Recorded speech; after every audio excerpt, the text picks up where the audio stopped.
And welcome back, everyone, to the latest episode of our Curse of Strahd campaign with the Mistaken. The last episode was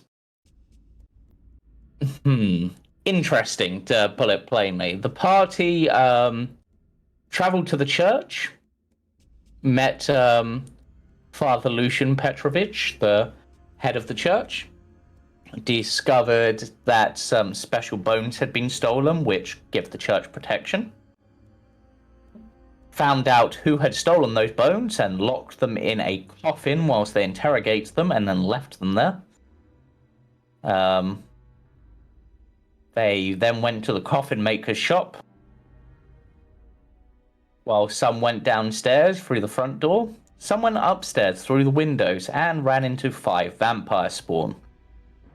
And that was pretty much the majority of the session. The party fighting, trying to escape the vampire spawn, trying to defeat the vampire spawn, burning down the coffin makers, recovering the bones, the guards getting alerted, Greed being basically like, nope, we don't need to deal with this, I'm out, and telling everyone to leave. But everyone kept coming back, apart from him. That's going to be interesting. But the party were eventually successful with the aid of the guards and Irina, or Esme.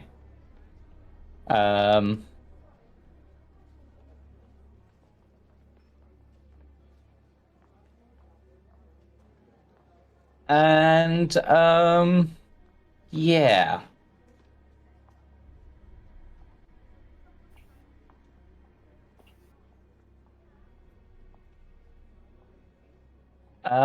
As the party are recovering from their fight, perhaps getting ready to leave and return the bones, there is the barking of dogs and the blowing of trumpets as a man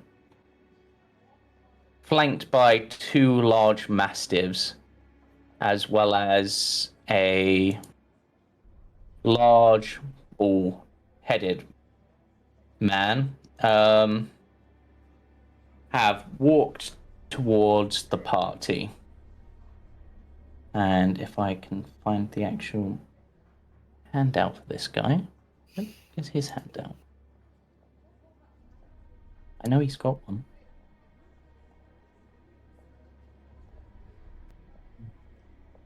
Second.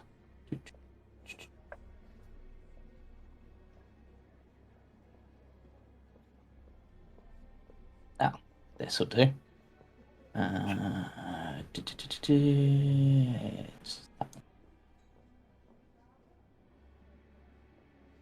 Oh, fuck.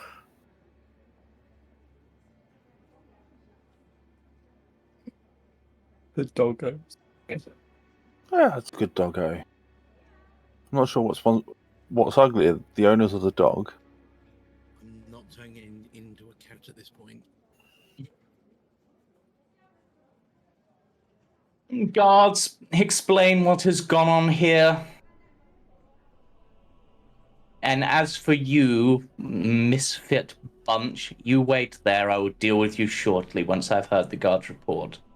Where is the sergeant? Oh, he's dead. Okay, who's next in command? I cannot keep track of all of you. One of the guards walks up and goes, I think that'll be me. Right. You're the sergeant now. What's going on here?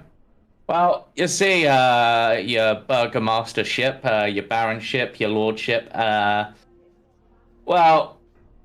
just get on with it. Oh, you see, we saw that the coffin maker's house is on fire, so we came to check it out. This lot seemed to have been involved, but, right, arrest them. No, okay, we can do that, but let me just get to it first. The reason that the place was burning down is because there were a bunch of vampire spawn inside, and they were dealing with them, and I think maybe in the fight, things got a bit out of hand. And is that why the coffin maker is dead? Oh, no. That's basically one of the vampires trying to escape, like, ripped his throat out. I reckon to keep him quiet, because he seemed like to confess that it was all his fault. So, and yet he is not alive to withstand trial or punishment. All right. It seems I have to do all the thinking. Which one of you's in charge? Looks to the group. Points to the hippo. Points to Misha. Oh, sure. Wait, really? Yeah. Points to Octavian. Mhm. Points to Misha. Let me put my food down. Right. Of course, the largest one is in charge. That makes so much sense for your type. All right. All right. I'll hear your side of the story briefly. So, what went on? Why were you here? Well, we heard that the bones from the church had been stolen. Came to have a look. A vampire spawned upstairs. Dealt with them. Place got caught fire accidentally when one of the vampires knocked the candle over. And to be frank, if it wasn't for us being here, your town would probably either be ablaze or half dead by now. Right. Do you expect me to believe that vampire spawn got into the town and nobody was aware of them? I point at I'll point at the corpse of the corpse, yeah. shopkeepers. I think he knew. He even let them in. They can't enter buildings without permission. In fact, Right. And there is plenty of witnesses that there actually were vampire spawn, and I point towards the guards. Yeah, definitely vampire spawn. Speaking of which, someone might want to ram a stake through the sergeant's heart. I reckon he got bit. I think that's what you're meant to do, right? Or set him on fire, one of the two. Looks like we still got some burning building left if you want to use that. Hearing that, I'll pull my jacket around my neck a bit. Alright. Sigma will literally walk over and grab like a piece of wood from the burning building and literally just go, like it's nothing. Like this is just what you do. Yeah. So one thing you would notice, whilst the people are, whilst this is going on with the Baron, should I say, there is another figure here. As I said, a large, bald-headed man, who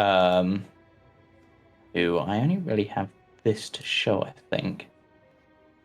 Oh, handsome fella. Whose gaze has not left Irina the entire time he has been here. She seems visibly uncomfortable. Don't slap his head. Don't slap his head. Sigma will pull Irina to the center of the group. Wait, she was with us? And I will move to block.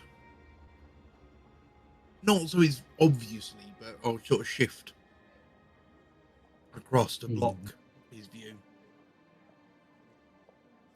Palmar's just going to shout over and say, "You lost?" At Baldy. He just looks, and then the Baron goes, No, ignore Izek. He is just, he is one of my personal bodyguards. Okay, well, can he stop looking at me like he's about to dry hump my leg? Yeah. He considers this, looks to,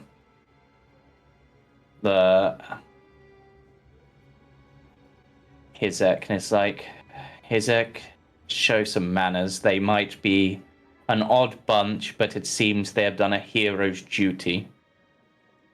Right, well, at least the festivities won't be ruined by the devil's spawn, so that's Excellent. I don't know what you're on about when it comes to bones. However, Just Yes, a grave robbery. well, it looks like your hero's doubly over then. As such, whilst it might pain me to do so, and I'll have to get in some extra large chairs, it'd be fitting for me to invite you to dine with me tomorrow night in and then the festivities of the day after, so we will honor you as part of the festivities, though we'll make up some excuse. We don't want the news of vampire spawn to spread. As for the coffin makers, we'll say something like some fireworks went off early or something. Yeah, that should do. Should keep keep everyone else quiet. Now, big smiles, everyone. Nothing went on here. All will be well, and I shall expect the lot of you at my home, which is well, it's the largest house. You've probably walked past it at least once or twice, unless you count the Wachter house. But my house is in much better repair, so I shall expect you there tomorrow. Do you prefer luncheon or dinner, just so I'm aware? And get things ready. I just sort of look to the group and go, whichever you guys would prefer. Is this really required? It's such a hassle and a waste of your time, as well as you need to think of some excuse why we are invited. Well, you're a group of obviously well-traveled adventurers. I will be talking to you probably about some business prospects I have once the event is over, or perhaps during the event. I can think of something. All will be well. Sigma will speak up and say, if you're wanting to keep things quiet, perhaps it's better for us to come to your house as such. We're monster hunters, not run-drum adventurers. Actual monster hunts, you say? Well, that explains how you rooted those out, even with the... Did you guards do anything, or was it all these guys, just so I'm aware? The guards. Oh, no, we did a bit. The sergeant tackled one to the ground. He was keeping the back door locked up. Yeah. Right. Well... Men were very helpful. They should be proud of their service. Right, In fact, well... perhaps they should be the ones honored tomorrow. Yes, but... Well, I suppose they did respond to the fire well enough. That would make sense. If you wish to keep some anonymity, that can be expected. However, there are things probably worth discussing. So, if you do not wish to come to fanfare, then come... We can come at midday. Well, yes, come at luncheon tomorrow. It will not be as fantastic a repast, but it will be worth your time, I assure you, and there will probably be some reward in it for you for dealing with this. But for now, I will bid you adieu. And then he turns around and begins to walk away, and then pauses and just goes, Izek, stop staring. Come with me. Right. And he follows after. The dogs seem... Initially they were barking, I would say, but upon seeing the likes of the group, particularly I would say Sigma and Palmar being the most obviously monstrous looking, they seem on the defensive, growling lowly, but nothing seems to happen. Sigma does look down at them and you would see a mild shift in the way Sigma's eyes take into account things that might be a threat in a situation. Yes. And then the Burgomaster will turn again back and just go, Right, and remember, try not to cause any more trouble, or if you do, try to keep it under wraps and quiet. We don't want to cause a panic. Thank you. And then he walks off, flanked by some guards and his dogs and the bodyguard who keeps looking back over his shoulder. And as soon as they're gone, Esme just sort of shivers and it's just like, oh, that guy gave me the creeps, but You think there's something familiar about him. Oh, I hope he wasn't the one who made the doll. That's even creepier. He really seems to have an inflated sense of his own self-importance. Guy looks I mean,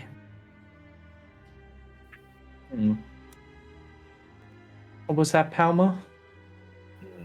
Guy's a moron. Well, he's in Usually charge of the town for a reason. I was going to say, usually people in power are.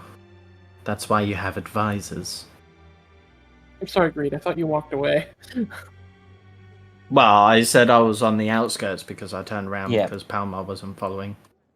Yeah, so Greed came back and was part of this conversation, so if there is anything you would like to say at this point, feel free. The guards sort of give you all a salute and go, don't worry, we know what went on, well, good going and stuff. And they give a salute and head off. Greed, you would see as Sigma pulls out a sheet of paper. He spends some time writing. Whose handwriting, as like Sigma writes, you see that Sigma's handwriting is quite good. And then he pulls out a little stamp that he presses into it with the with a dahlia like flower on it, and he hands it to you. And Sigma goes, "This is your bill, Greed." My bill? For what? Monster hunting. He looks confused. You made it clear that you would prefer us to be treated like bodyguards, so you must pay us. You see his hand begin to ignite. You see the price on it is like 250. He hasn't gold. opened it. Oh, it's just a piece of paper. It's not like folded over. Oh, okay. Yeah, he just ignites it.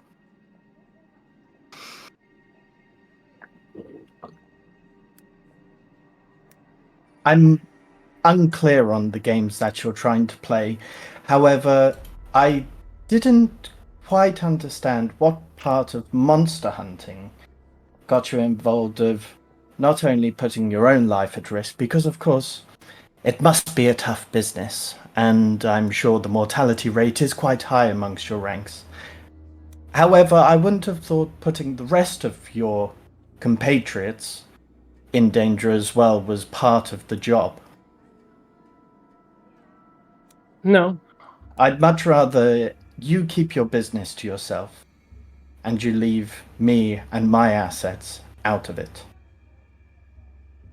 Then why do you travel with us? I'm speaking solely about you. What you did there was reckless. What did I do that was reckless? Splitting away from us. We've seen what these things can do. But you chose to stay. What for? Bravado? Do you have something to prove to yourself? Great. Are you probably wanting to don't take know the head shit back? about fights. Well, If then would you clearly explain it to me? If any of us have left before Octavian made his way out, any of us would have died. Octavian would have been dead had I not been where I was. If you hadn't put yourself in that position in the first place, and if Octavian hadn't made such a poor tactical decision, and for a naval man I expected better. So retreat is a suitable strategy, but your strength is in your numbers, not in your individual. Retreat was no longer viable by the time the enemy was seen. And Not because of self-sacrifice or we can't allow these creatures to escape. It's because they were already shut in by the time they could have escaped. So you want us to risk our lives for a stupid decision and then criticize when we're like, no. Greed and I have survived for as long as we have survived. Because we're intelligent in regards to making our decisions on what fights are worth having. I like a fight as much as the next person. But if it's not in our odds, why fight? Sigma's going to squint his eyes and go, you don't always have the ability to choose. You chose to climb up and go up there on your own. The two of you did. At least I'm not blind. I wasn't the only one that saw the clear mistakes that you all made. My strength lies at being in amongst the fight at the beginning. I cannot protect you guys if you run off trying to be the hero on your own and drag the rest of us into a fight when we're not prepared for. The worst sort of fight you can get involved in is one where you're ambushed. All engagements you should take on your own stand-ins. As Sigma looks, he will look down at you and he says, and what would have happened had the vampire spawn survived? And he looks up and he looks at Octavian and says, without his abilities, they would have lived. And he looks at Greed, and you and Palmar would have been hunted down alone. Like the rest of you. And if you hadn't gone up there, guess who wouldn't have had to follow you? How do we know if you didn't go up there in the first place, they would have come out in the first place? We don't know any of this. We're all talking speculations here. However, it was a poor decision. I mean, it's fine saying that in hindsight, but we didn't know there was any danger up there. I mean, who expected vampire spawns? Sigma went up there to look for the thing that we were meant to be looking for, the reason we came here in the first place. Well, he stumbled into danger, but that happens. Well, I'm assuming when the first one would have appeared, you would have remembered what it did to Sigma. Sigma will say, I did. I made a decision I didn't want to make to save Octavian's life. And put the rest of everybody else in danger. I see. I couldn't explain how he created even more danger after the first one was seen. By staying. Stick together. Run. Get out as quick as you can. We tried. We went out as quick as we could. But I leaving earlier than when we did would have killed Octavian. That's the difference between leaving immediately and leaving as soon as possible. Octavian's a smart man. I'm sure he has his ways of escaping. Sigma will look at the wound on Octavian's neck. And Sigma says, I couldn't leave him to die. We're not telling you should have left him to die. We're telling you about being intelligent with your pick. No, you're not. You're misunderstanding the point. Mistakes happen, yes, but it's about being smart enough and to leave your ego at the door when there is when there is an enemy that is far superior to yourself. We're only as strong as our weakest person. At the moment, our weakest person is ego. Sigma will look at Greed and says, no, there's something much weaker. Well, at least Palmar's going to punch Sigma. Oh, shit. Okay.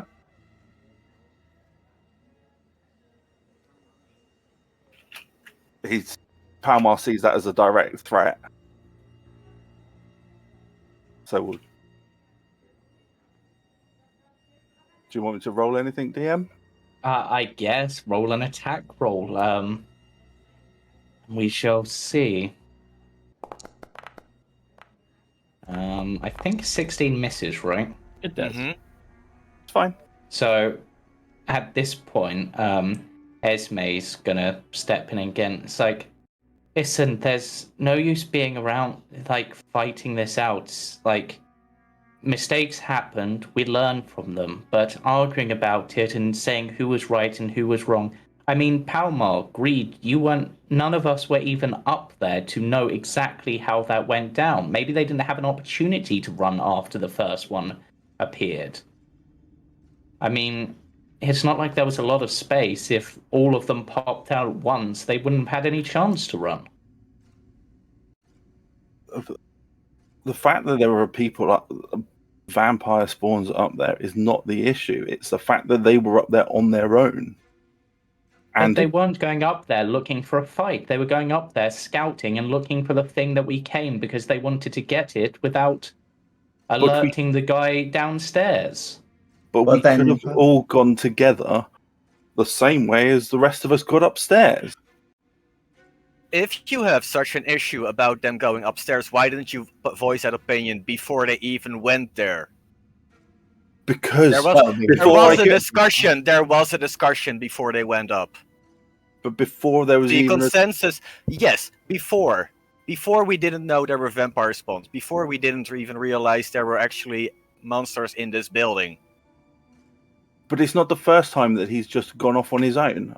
I mean, we've all gone off and done things on our own.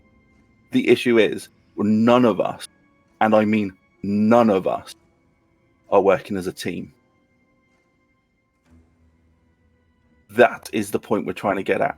People nearly died based off us not working as a team from the word go. I see this different. Octavian didn't die because the three of us worked as a team. Even Lucian did their part. Just having their child around is not an excuse for stupidity. I mean, I got the holy water that helped us win. And you did a good job.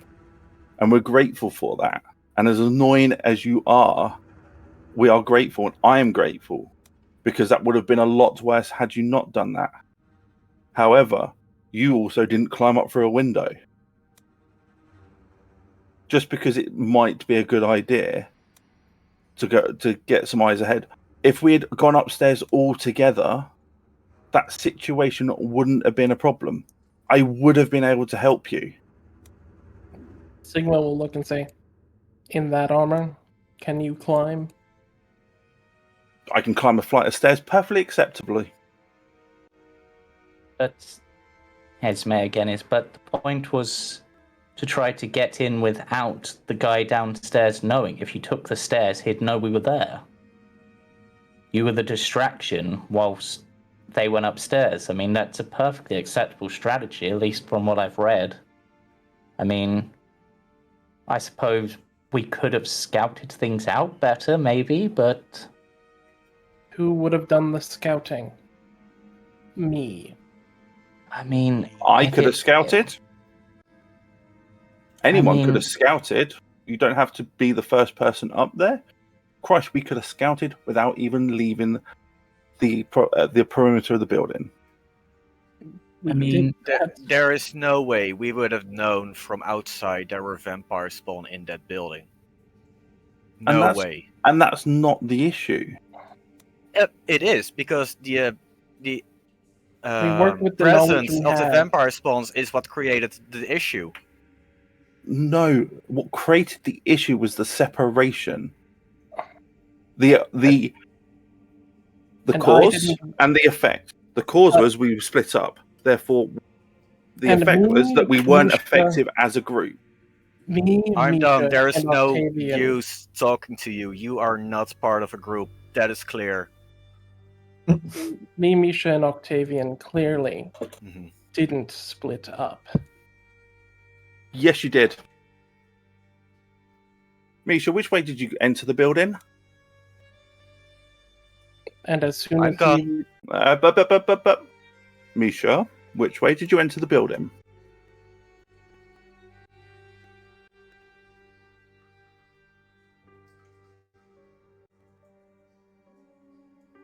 cat got your tongue? It doesn't matter that it split up before the fight. Once the fight started. We were already separated. We were already weak. Oh, Misha left. Misha walked away.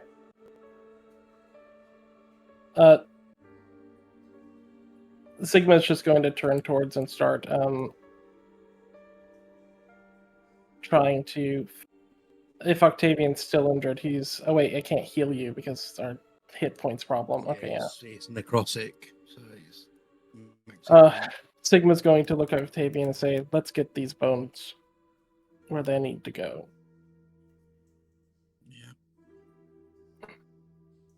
Yeah.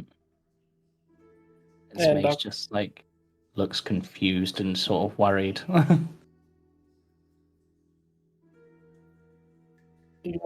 Sigma will look at Greed and Palmar, and he squints his eyes and says, if I had left, Octavian would have died. And he'll just keep, like, he's like got his arm around Octavian's shoulder, helping with what I presume is Octavian having a hard time walking. Yeah. Yeah, he's a bit drained, like skinnier than normal. Yeah. Before we leave, I'll just look at Greed and go, a child was more helpful than you today. A literal child. Just scoffs. We'll walk off with that. Lucian will Sigma follow. Yes, Sigma will motion for Esme to follow if she wants, but I'll let her make her decision. Yeah. I'll pick up the dagger that Lucian threw as well and hand it back to you, and make sure he gets it back. Yeah. Yeah. Esme will say, I suppose, one last thing. Sometimes it is important to keep the party together, but sometimes separating is necessary. And if it hadn't been for the dangers up there, that plan would have been a really good one. But it just didn't go that way. I think butting heads over what should have happened and what could have happened is not a smart move, and I think we just need to try to learn from this, but I'm not an adventurer, so I might be wrong. Oh, that she follows after the others to go back to the church.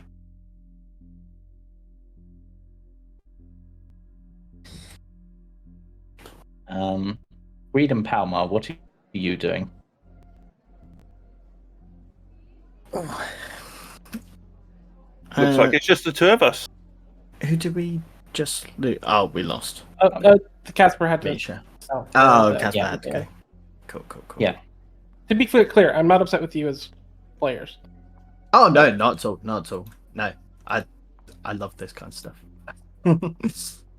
Inter-party conflict. Yeah. Let's go. So, Indeed. Are you two also going to head back to the church, or are you going to head somewhere else? Power's going to start walking towards the town gate that the party entered in.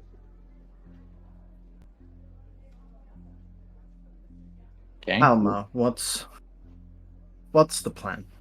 This might be beyond what we're after. We're here. We're all here to simply do our own jobs. Well, let's go and do our job then. There still might be use for them. Maybe. I understand the frustration with it all. We need to be smarter about this. Of course, we're not going to follow headlong into any tiny little crevice that we're going to find in this place.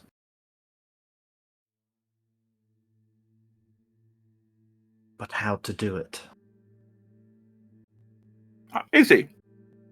We'll walk, and if they need us, they'll find us. If they don't need us, well, we'll find their bodies later. I don't think it will be that easy.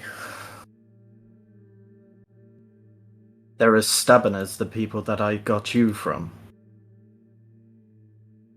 If not worse.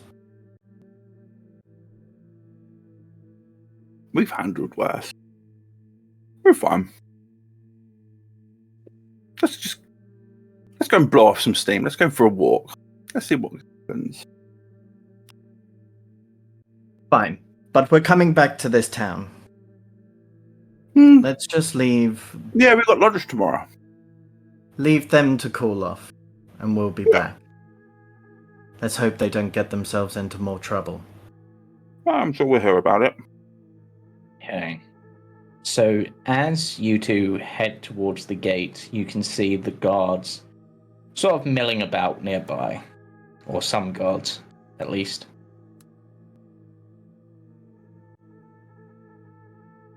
Upon seeing you approach, one of them speaks and goes, "What business do you have at the gate?" To walk through it?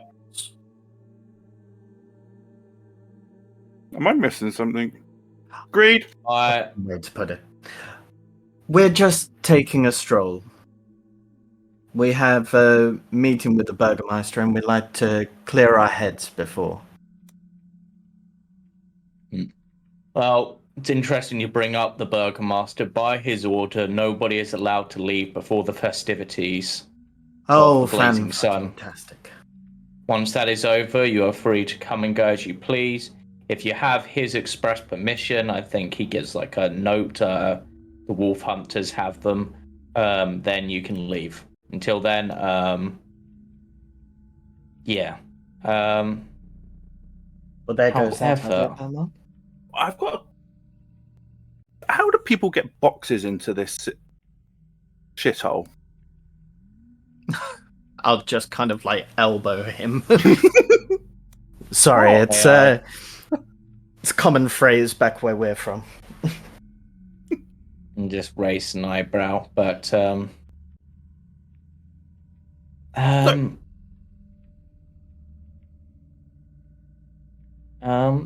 it's as you are asking that question. You have a look at your sheet. You've got a passive perception of 11.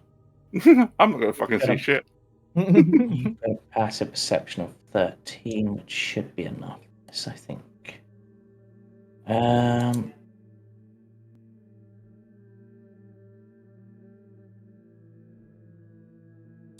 Okay, yeah, I'm gonna have this because I like it.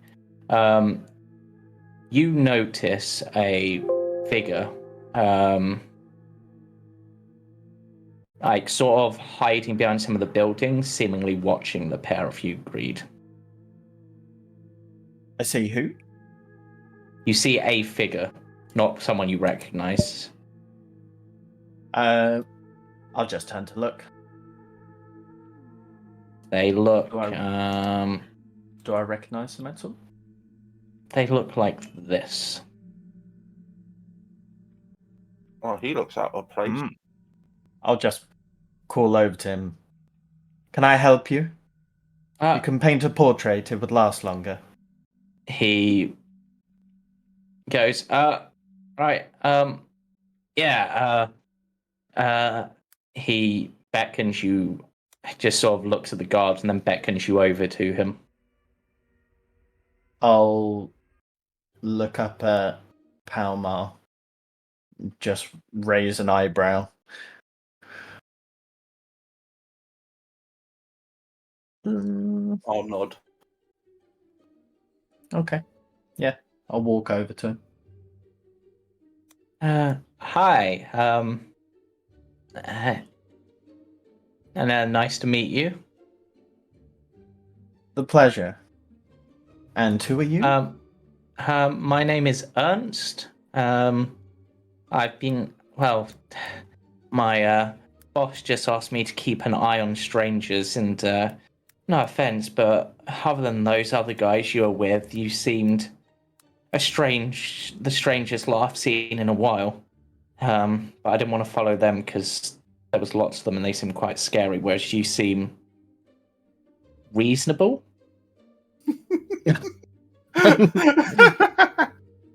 Creeple smile. This is the player laughing, not character. That's just funny because the opposite's probably the truth.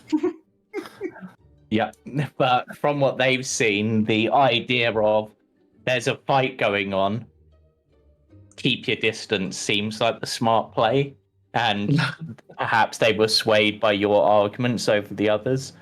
Just yeah, I saw what happened at the coffin makers, and well, I just wanted to offer my personal congratulations, really.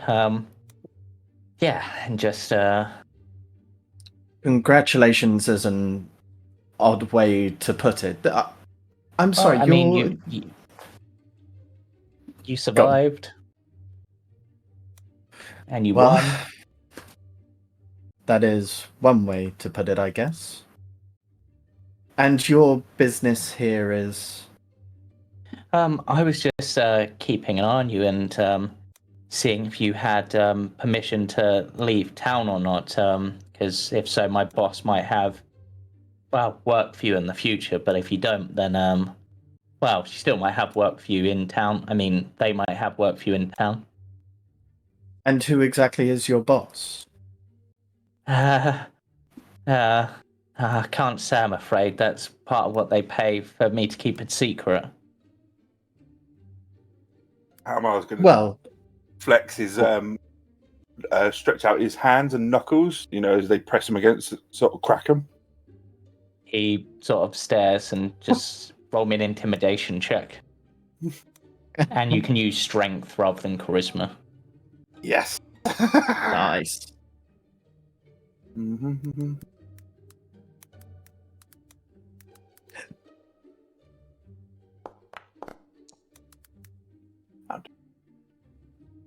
Okay. Yeah.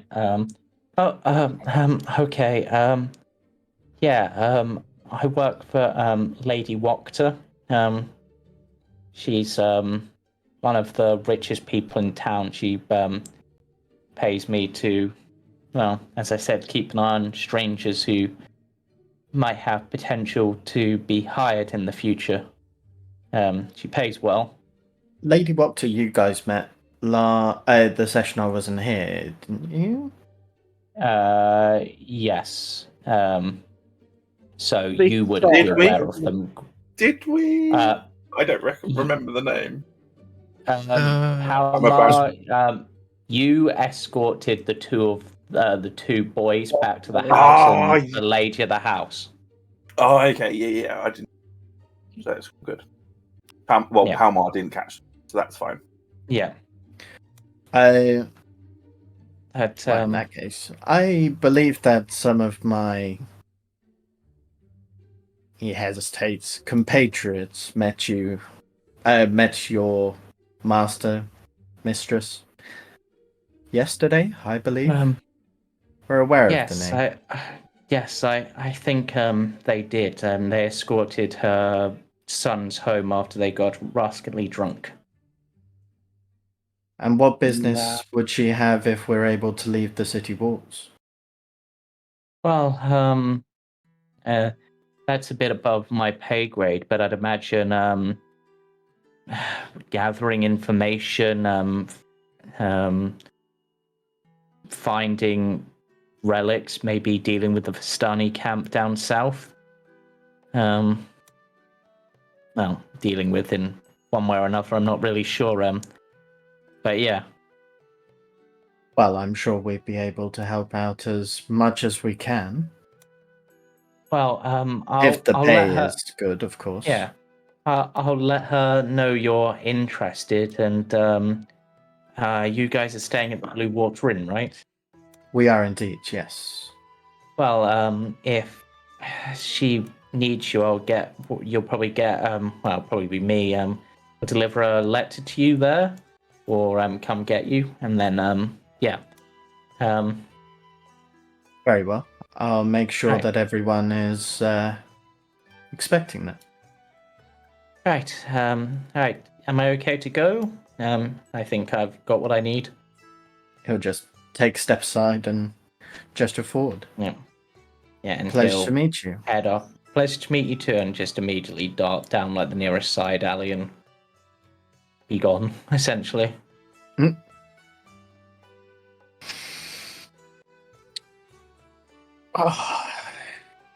Business dealings. These can only end well here. Oh, we might be able to make some money. Get out of here. Well, it would be nice to finally speak to like-minded people.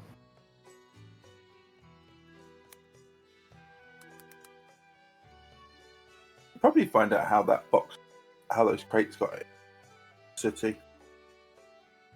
Someone got in. I mean, someone got out. But they didn't get out. They're still here. Might be worth asking round. Right. With that, I'm going to briefly move back to the other party members who headed towards the church and deal with that side of the situation. So Palmar's not there, Greed's not there. So you guys, I imagine Misha is. Yeah, Misha Right. got there first and has sort of briefed the father on the situation, but is perhaps just sitting on one of the benches when you arrive. Welcome back, children. It seems that the good Sir Misha has led you to victory, not only in retrieving the lost bones, but also in defeating a great evil, a threat even greater than what I possibly imagined. I think we're all taken at a bit of surprise. Well, if you hand me the bones, you may rest here. I will replace the bones, and then I will do what I can to tend to your wounds. Yeah, I will. Sigma will pull out the bones and ask if the father needs help, like placing like everything in order. Since Sigma's quite decent at medicine, so he can help make sure everything's in the right spot. No, I'm quite well versed in how these bones should be placed. They have to be placed in a specific manner for the spell to work, I think. And though, if you have any ideas on ways to protect this place better for the future, I'd be interested in hearing them once I'm back. But he takes the bones and heads downstairs. Yeah. And you hear a faint chanting from below in I'll make sure that with my thieves' ancient language. Any doors that could be used as a side entrance to this area, or I'll make sure they're braced in the time being, so that there's only one entrance. But that's just more of me being cautious than anything else. Yes.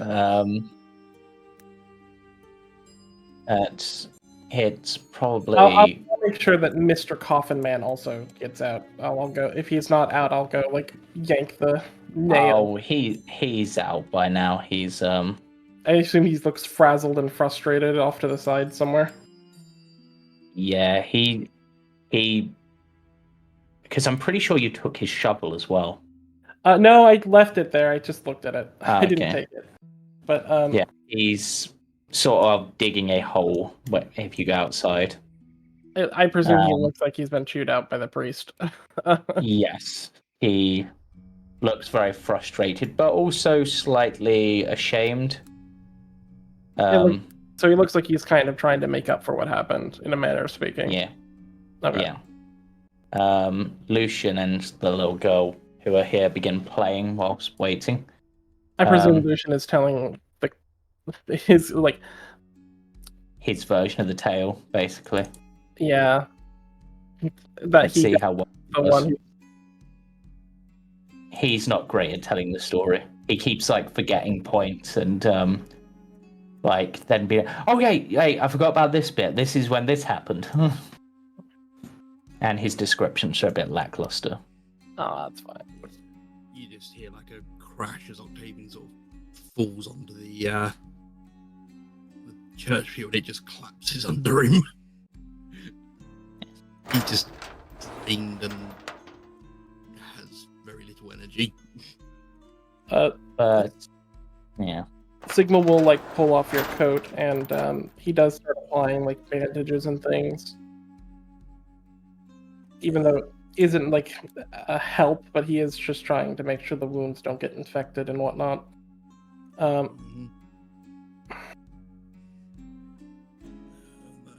Yes.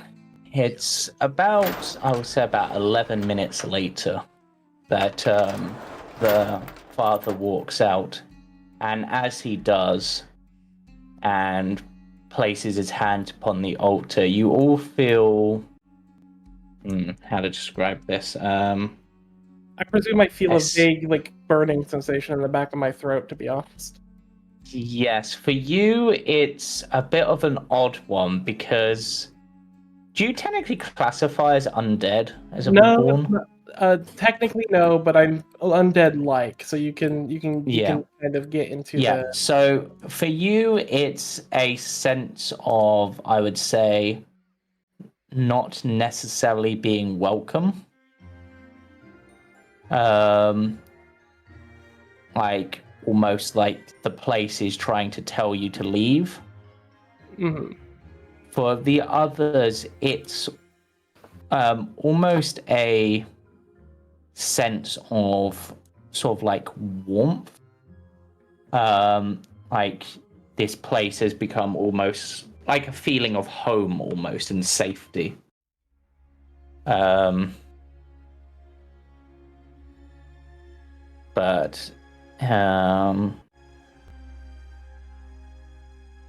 yes.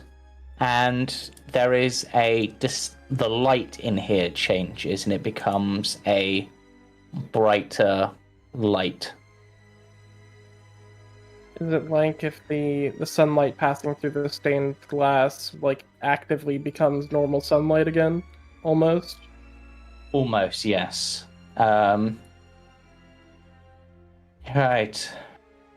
The effect is back in place.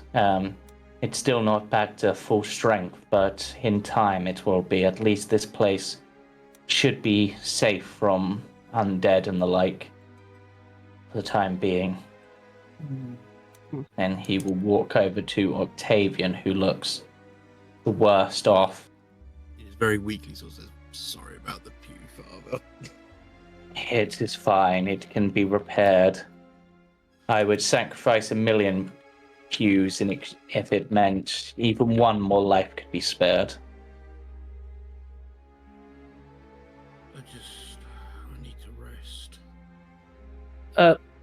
Look, Sigma will look back at Irina and say, if this place is safe from the undead, then... I was thinking the same. It would at least be a good place for me to stay for the time being. That's true. Though it might put the town in danger still, if just because the inside is safe doesn't mean those outside are. We can always move along if we need, but it's at least a moment of reprieve. Yes. The priest looks over the wounds you two have, which is like that sort of health reduction, and he goes, unfortunately, these wounds are a bit beyond my power. At least at this point. I can think of only two things that can heal this. Time and possibly the abbot of St. Malkovia in Kresk. His healing is stronger than my own. But I think rest is your best bet, and unfortunately, it is without sneaking out, it is your only chance of healing, unless you run into someone particularly powerful within town that I'm not aware of. But yes, you've done a good deed today. You've sacrificed much, risked much, and returned hope to an old man and safety to his people. I will do whatever I can to be of assistance to you. If there's anything I can do, any information I can provide. Only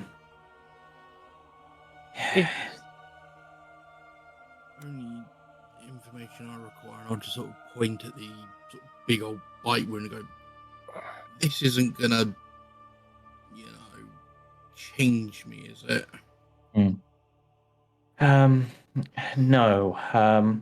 From my studies and understanding, in order to be turned, your all lifeblood within you must be drained and replaced with the toxin that the vampires spew in exchange. So, because you didn't fall to the bite, you should be safe. However, I would advise, if you are to rest, resting at the church tonight. When night falls, when night begins to fall, as early as that might be, I would return here, because the holy energies within here should aid in your recovery and protect you from any other negative effects. As well as, if this is some plan we may have, it may be worth making sure things go smoothly. Precisely. Speaking of, with the... You may want you to... did... You may want to have this floor repaired. In fact... Yes. If possible, I would suggest getting a larger altar put in. Yes, One that would be cover wise. This area. Yes. Well, I would speak to the coffin maker, who is one of the few carpenters within town, but he is dead, which would mean... Oh, is that really going to be my only choice? Carpenter, you said? Yes. I never had any formal training, but I lived on ships and worked on ships for years. Well, I may be able to help in some places. Yes. I'm an accomplished smith. I may be able to do something. Well, your aid would be very helpful, and will be greatly appreciated, though you've already done a lot.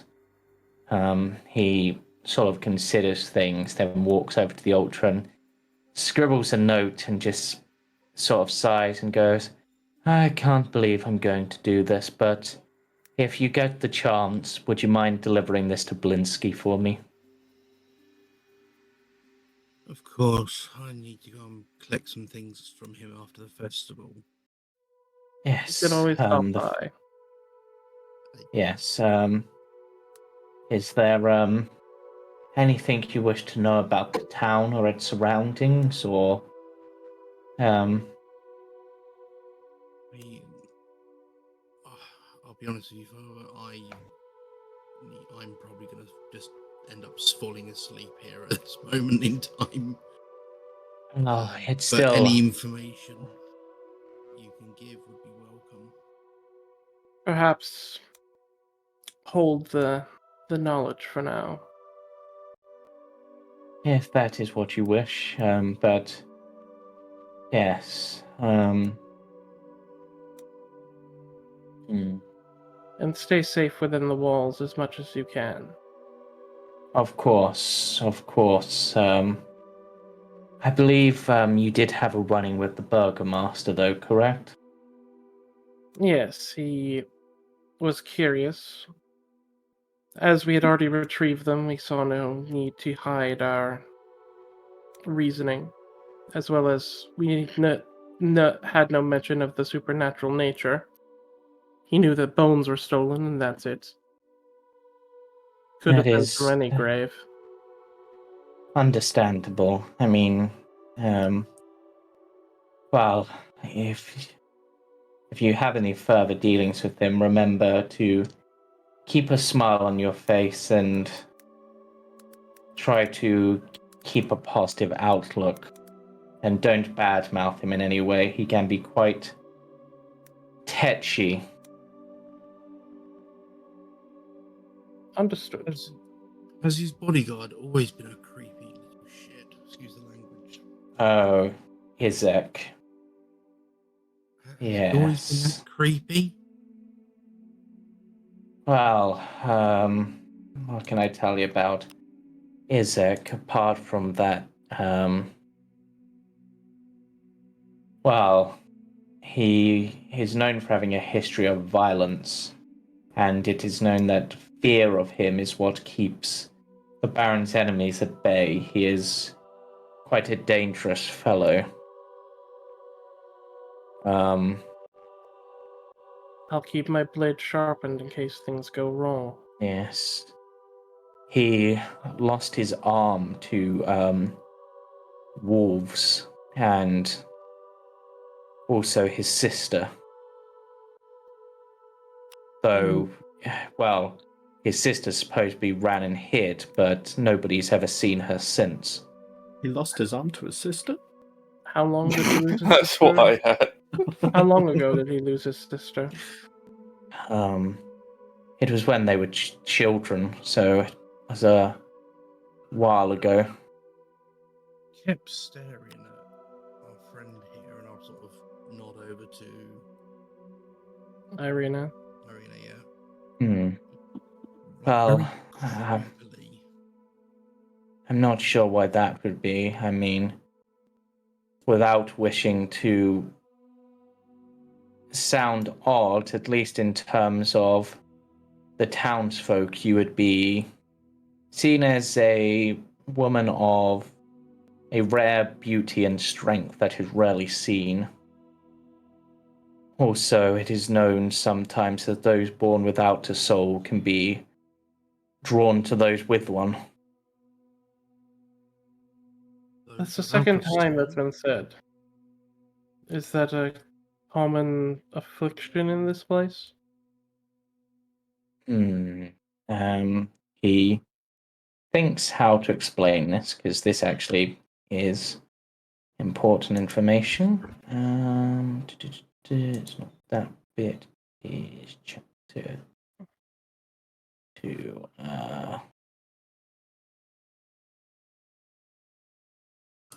Yes. Yes.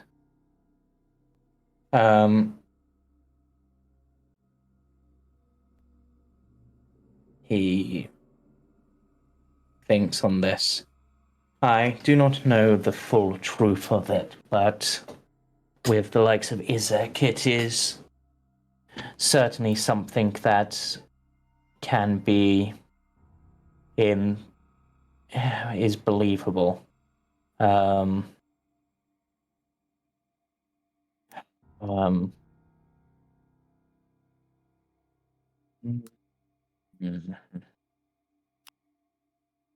Yes, it is believed that many in Barovia are born without a soul. And the reason for this is rumored that even souls cannot pass through the mist. So those who do have souls is a recycling of previous souls, whereas any that don't is because there aren't enough souls to go around for the number of people. It's, if you look at them, you won't really be able to tell the difference. but they tend to be, at least so the rumors say, bereft of charm and imagination and more likely to fall into compliancy and depression. They tend to wear more drab clothing and have less individuality. Mm. They can experience fear, but they neither laugh nor cry. Well, that's good news for our Lucian here. I suppose so. Right. Oh, yes, the child. He was baffled for a moment, but yes. As they look towards like Lucian, like trying to like just being himself, I guess. Yeah. He is certainly not one of the soulless, but there are other rumors with regards to it. It is believed that vampires cannot gain true nourishment from the soulless. That's why, in a way, the Baron's plans of trying to keep everyone happy seem odd, because to be truly happy you require a soul, and that would make you more likely to be a target, whereas if you are soulless, well, you're less likely to be one, so acting soulless might be best. I don't really know much about the nature of souls in men, as I fall quite outside the purview of what's expected. Yes, that is certainly true.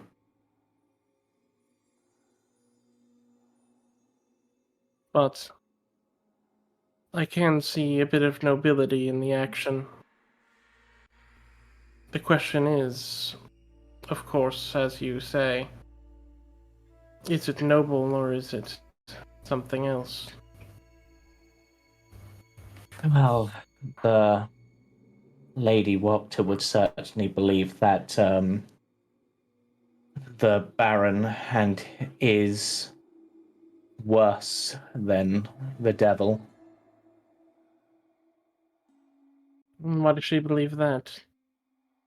Well, I'm not exactly sure her reasoning apart from an intense hatred, but rumors say that she has been heard saying, "I'd rather serve the devil than a madman." But she rarely leaves her estate, so The devil. Yes. Isn't that something that you all call him? Yes, that is a common phrase that the people like to call him, but whether that's what she means or an actual devil is, no, not something I'd be personally aware of. Maybe worth paying her a visit at some point. Because someone got the vampire spawn in town. Yes. I'm surprised that crates like that, well, any form of crates weren't searched. Must have been here. But But that would be even more surprising. yes, I mean, apart from when festivals are happening, the Baron tends to be okay with people leaving, providing he is confident they will return, and to be honest, providing they are leaving to the west and not the east. But during the festival, yes, and near the festival, people should be let in.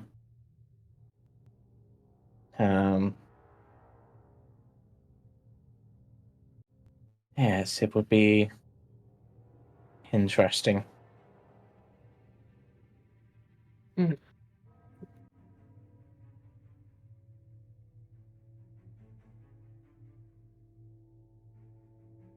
But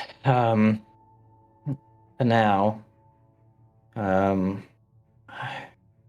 would suggest you rest as best you can and try to enjoy the town as much as you can. If you have an opportunity to take that to Blinsky, then I'd be appreciated. If not, I shall speak with him at the festivities myself. We can go speak with him here, and as soon as Octavian gets some of his... We'll take a few and let Misha focus on prayer.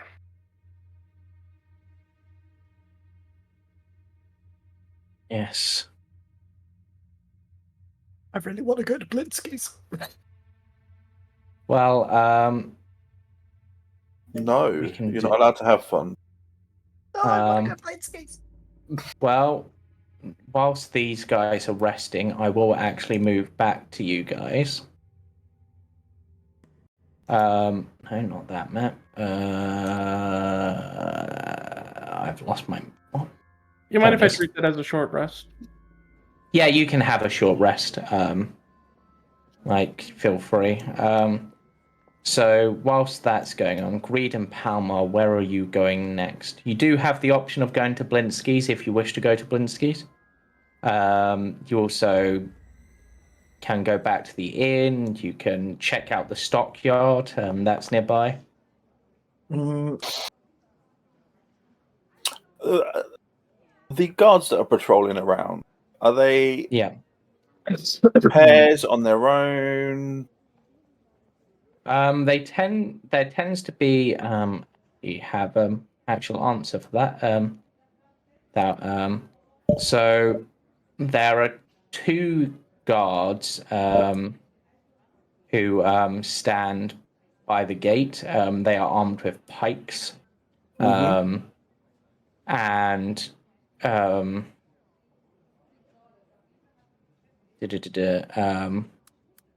there are 6 patrolling the walls that you can see. Whilst you've been here, you've probably seen some walk back and forth. There's also a guardhouse here or nearby. But yes, you've got the 2 here, and those up on the walls seem to be patrolling solo, because they've got quite a lot of area to patrol, being the entire wall.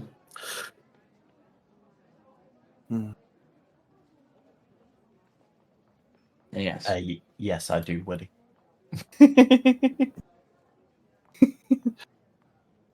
I'm going to hand Reed one of the 2 vials of water that I have, but I'm going to hand him the one that's got the good water in.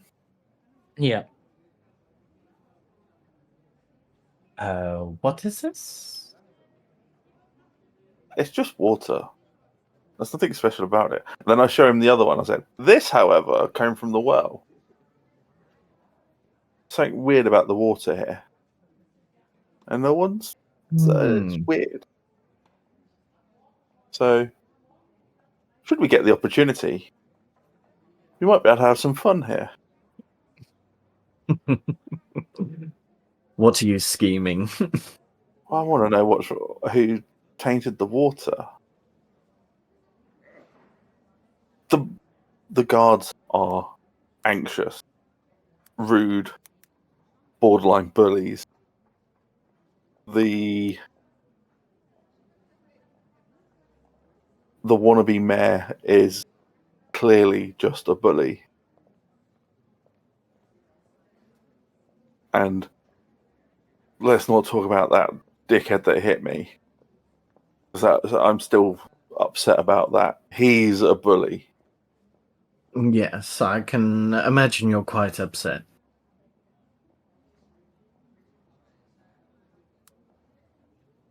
So someone knows something. Everyone's just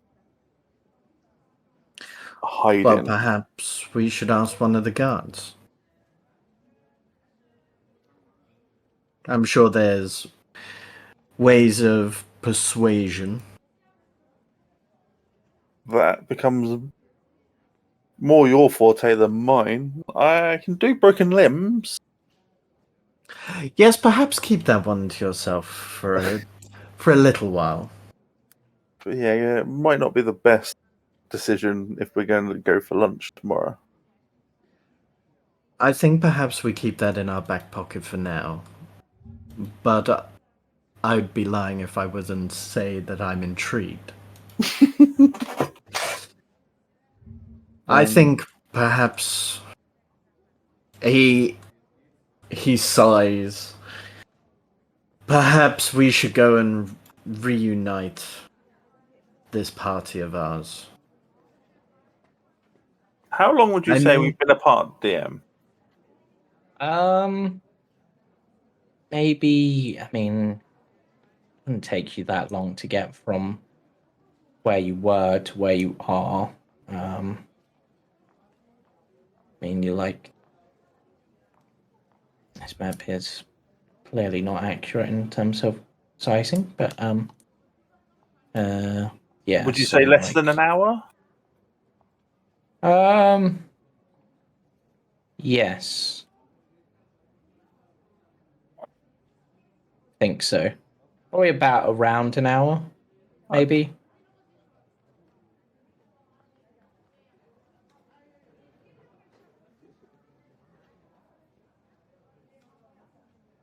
Yeah. Maybe it's a good idea, but I don't know if everyone's had a chance to blow off the necessary steam. That's understandable.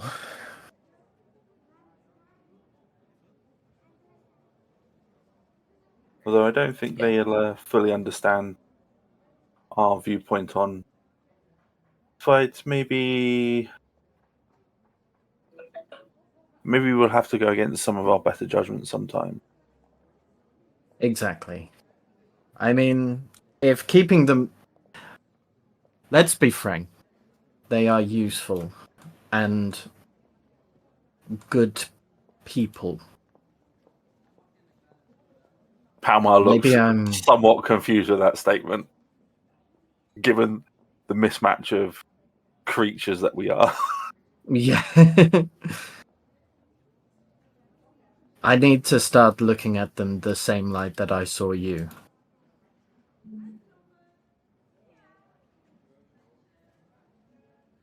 Maybe. But if we do It's if we find a guard that's on his own, maybe we should have a couple of words. Oh, it would be fun, wouldn't it? There's There probably market will in be town, guards isn't there? patrolling town as well. A market, you said? Yeah. Yeah, that would be the stockyard. That's the closest to like a market that you've got. Gotcha. I think for If you want to go something there, like you can. I think for something like that to work, it's probably best that we have our party in on it, because the last thing that we want is for us to be in the stocks and them being being the ones throwing the rotten tomatoes at us. Yeah, that might sour our point a little bit. Exactly.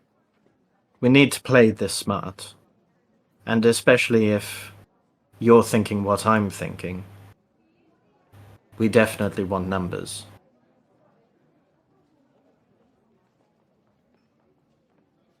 I meant it when I said I believe that our strength is in our numbers. But I can't. I need to be at the front of a fight, not at the back. I understand. You'll always charge headlong into trouble, and I'll always be there to drag you out. We just need to expand that.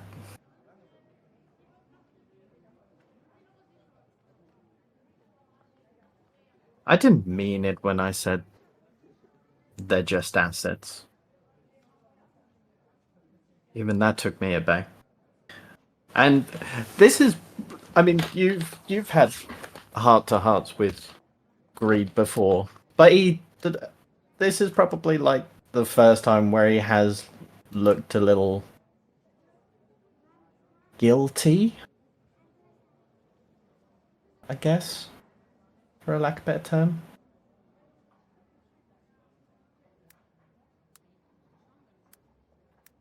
You're looking a little bit sober. You always get a bit miserable when you're sober. You're right. Maybe in 5 minutes' time I might even be depressed. God help us. That's Perhaps we should get a drink. Blow off our own steam. sure you'll do the drinking for the both of us. Oh, you know me all too well. And Oh, oh, should go somewhere. Somewhere right up your alley. There's a weirdo in town. He's a Fruit Loop. He's got a monkey. a monkey. Yeah. And who is this? Oh, I don't know. His shop was weird, full of random crap. But I'll show you. It's right up your street. Well, I like looking at tats, so maybe I might find a trinket or two. Sure, lead the way. Alright, let's go to... I guess we're all going to Blinsky's. Yeah, interestingly, without intending to, your party have I don't know. Essentially, without meaning to, you've arranged to meet. And I'm actually I'm going to say that Irina will stay at the church for the time being. She could be hashing And something out with Misha. I'll say, yeah, Lucian and Misha will as well. You don't need Annabelle. So you three. In the hour that we've sort of been at the... Yes. And I kind of nuked a pew. Yeah. Do you think it would be possible, just for the time being, to take some of the wood and a knife and fashion like a crutch for now? Sure. Yeah, I could help. Because I don't want to be like a burden on Sigma, sort of just helping walk around while I'm this sort of drained. Okay. All right. So, Greed, you've not been here before, so allow me to enlighten you.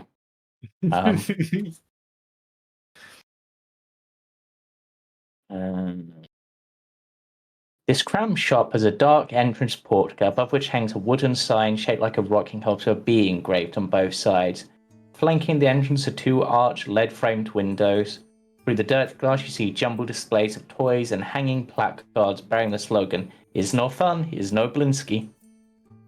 And as you two arrive and have just got to the doorway, you see Octavian and Sigma walking up as well.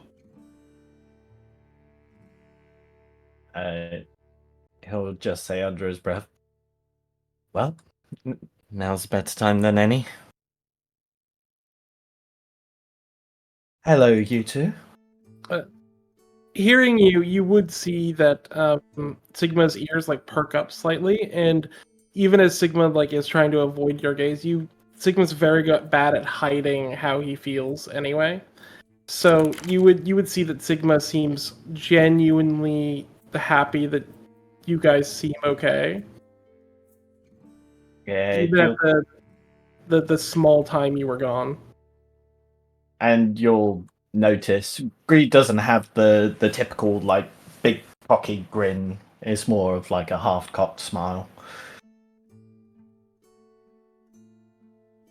I see you're looking better, Octavian.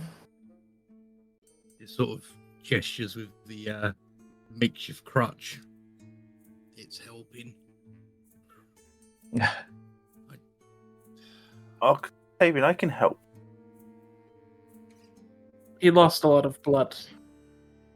DM, can I, with the makeshift crutch they've got and the talking broom that I happen to have, help strengthen it so he's got something better to walk with? Plus, it's going to be funny to hear Cam talk to himself. I mean, sure, but it'll take you a little bit for it to, take you a few minutes to, I guess give me I'm going to say a Tinker's Tool check.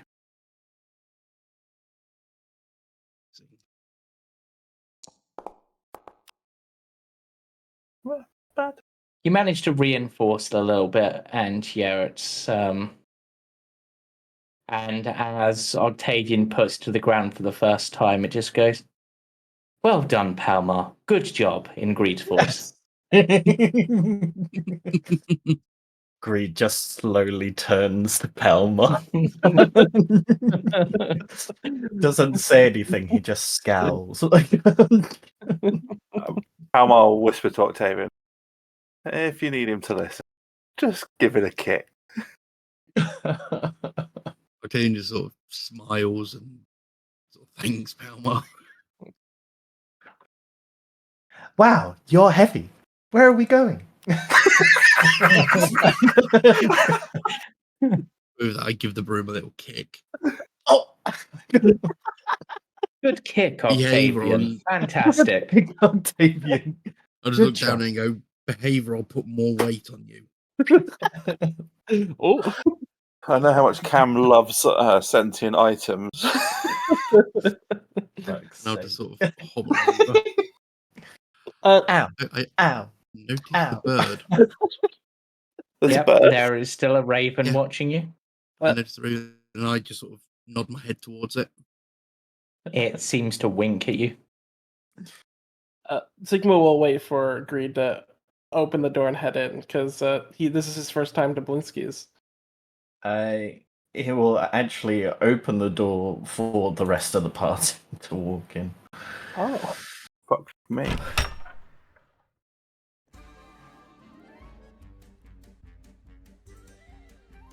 Oh, welcome back, friends. Seeing you again makes me happy. As soon as he hears that, I'm assuming Octavian or Palmar's the last one in. Yeah, probably. After hearing the voice, he'll just look at him and go, "What have you got me in?" He's And you bring your friend, pretty friend, good-looking friend. Come in, come in. Blinsky surely has toy for you that will make you happy. Oh, never mind. I like this guy. A pleasure. I mean, it's not My like name's we want- Greed. I see you've already met welcome. I am Gadolf Blinsky, and remember, it's no fun. It's no Blinsky. The David, pleasure is look. all mine, Blinsky. He'll just David, give a sorry. small bow. Question, can we stay here the rest of the night? Because I really want the DM to just stick with this voice. speaking this accent. Oh, God. I mean, you can. The dread in the voice there. Oh god, the monkey running around Greed. Welcome, friends, to the House of Blinsky, where happiness and smiles can be bought at bargain prices. Perhaps you know a little child in need of a little toy for a girl or boy. But either way, we aim to make you happy. Yeah, the monkey is literally doing cartwheels around Greed. Oh my god. Good greeting. This is where I got your broom from. Oh, I see. It's this man that I have to thank for. Yes. Ah, yes, the broom. Fantastic. Genuine Ogham relic. Yes, it definitely made me, as you say, happy. Ah, but Octavian, I see you not try it on your new costume. Did it not fit? You said to collect it after the festival. Oh yes, adjustments, I forgot. What about your puppet? Did that work well? I haven't had the chance to have a look at it yet. It's something I'm planning on doing tonight. Ah, When we well, get a let chance your to Blinsky rest. know how it goes. And if you need anything fixed, remember, Blinsky will always make people happy. Speaking of, and Sigma will take up a note written by Father Lucian. He'll say, the church actually needs some help with some adjustments. And Oh, the church. Adjustments, you say? Mm. And he takes the note and hands it to the monkey, who holds it in place for him whilst he reads it. Just like, Piccolo, it seems that we have great task. Church needs a new altar and new floors. Perhaps we can make them special to make the church extra happy. Oh god, that's a terrifying concept. I do like the idea of Blinsky like fixing up the church though. That's actually quite like there's something sweet about that. Yeah, but what's so scary? The water is making people happy. This guy's drinking it by the fucking gallon.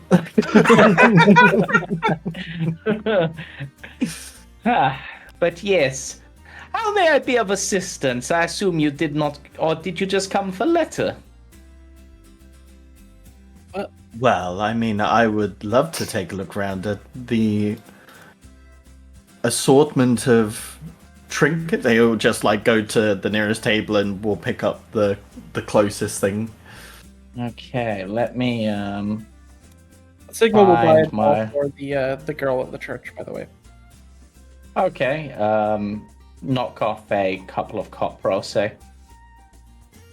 I'm sure Chris sent me this. I'll buy a nice one and knock off a whole silver. Okay. There it is. That's what I was looking for.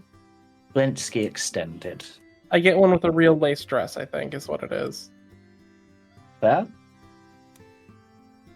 Right. So, Greed. What sort of toys would draw the eyes of someone like Greed? Because I'm actually not sure. I mean, one thing that you would probably catch your eye, because I would imagine it would catch anyone's eye, would be the full-size owlbear costume. What? No Tell me there was an owlbear. And next to that, there is also the costume which appears to be a fireball. That's so cool. I get I mean, you asked for the flump when it was mentioned. Didn't ask if there were other costumes at the time. I imagine that there's actually like a costume that's like halfway being worked on now that looks like weirdly like Sigma's head that like Blinsky's found his hand. Yeah. Like Yeah. There is also a small container labeled Laffy Putty. Laffy Putty.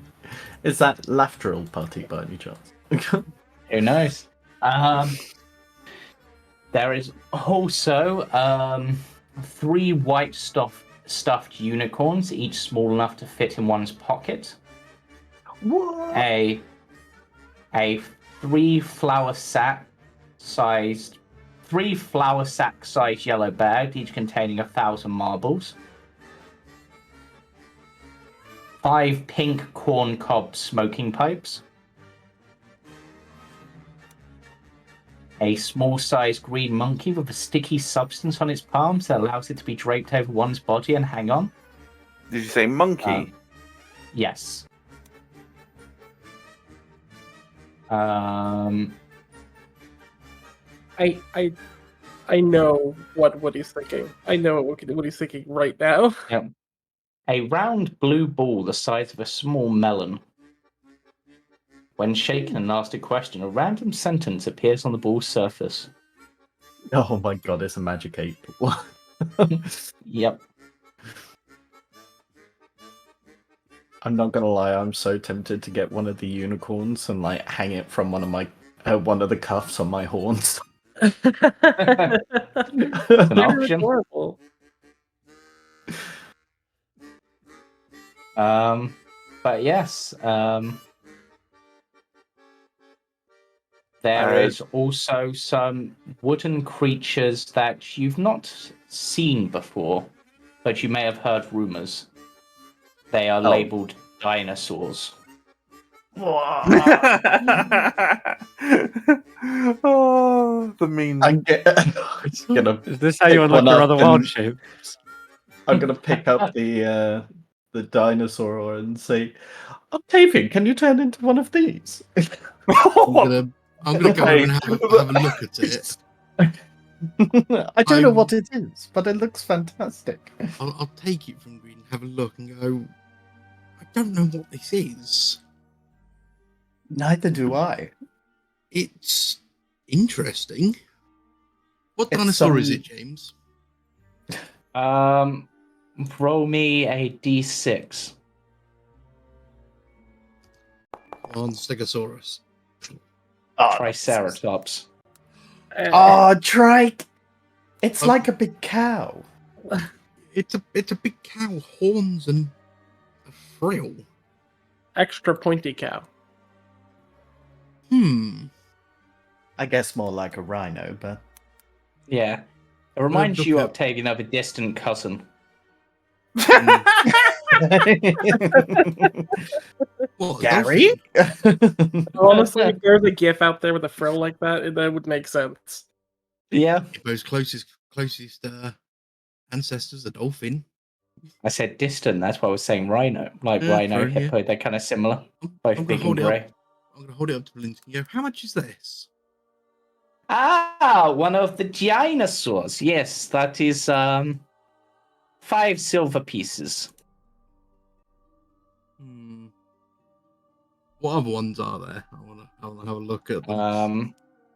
So I'm gonna say there's the classic. So you've got your Brontosaurus, your Triceratops, your Stegosaurus. You've got a T-Rex, Velociraptor, and Is there a Do You Think He Saw Us? No, I can't find him. yeah, I'm afraid that's not there. Is there a plesiosaur? There is a label for it, though. The swimming. There's- Swimming. I can never pronounce his name properly. There is Plesiosaurus. Thank you, a plesiosaurus. I don't want to say plesiosaur. Really wrong. there. Yeah. My child self would be disgusted with me right now. The dinosaur enjoyer in all of us. I love. Oh, there's the Leopleurodon. Yes. Leopterodon, Charlie. There is Will you also show a us the way? Parasaurolophus. Isn't that the one with like the thumb spikes? Maybe. There's Yes, also a it is. pterodactyl. Yeah, Parasaurolophus is the one with the head crest and the thumb spikes. Childhood knowledge coming through. I can't afford all of them because I have 8 silver coins to my name. If you're holding on to them, Grebe will look over and just slide you a few gold. I'll hand over like 3 gold pieces. Octavian's like a child right now. 'Cause, like, this thing, he's heard of things similar back home, but not quite the same. Like like childhood stories, that sort of thing. He'll sort of look agreed and nodded to him, thanks, and buy the set. Okay, so the set. There was 7 you named. Yeah. I'm really tempted to get the unicorn.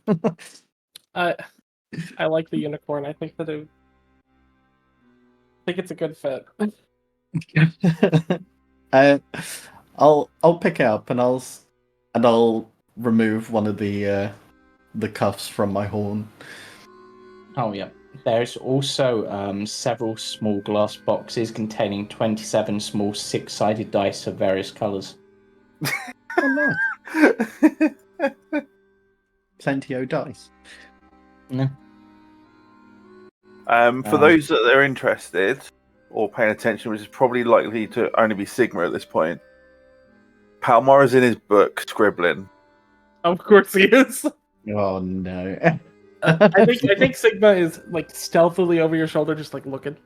Oh yeah, and it is literally a picture of the monkey holding a letter. Yeah, I felt it.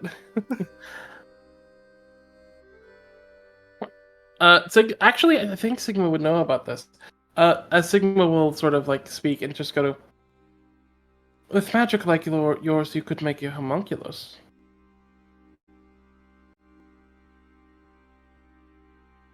I could. I don't think. Not yet. And I don't know that one yet. not yet, but it could be fun. As he looks towards the sticky monkey, like that's over there, like. I'm going to hand the monkey on the table some of like one of my trail rations. He eats it and then yanks on your moustache briefly and then gives you a big cheeky thumbs up. Yeah. Oh my god! I'm going to talk to it sort of quietly, sort of, I know it doesn't really work, but in Druidic. First time any of you have heard him speak that language. Oh yes, the crazy space language, yeah. Well, Druid. Same thing. Space Same druid. thing to us. Same It's thing to space us. Druid, yes. It's Druidic, it's space language, isn't it? Yeah? Might as well be. Yeah, I'm gonna talk to the monkey in Druidic. Fair. The monkey And just cast. claps its hands.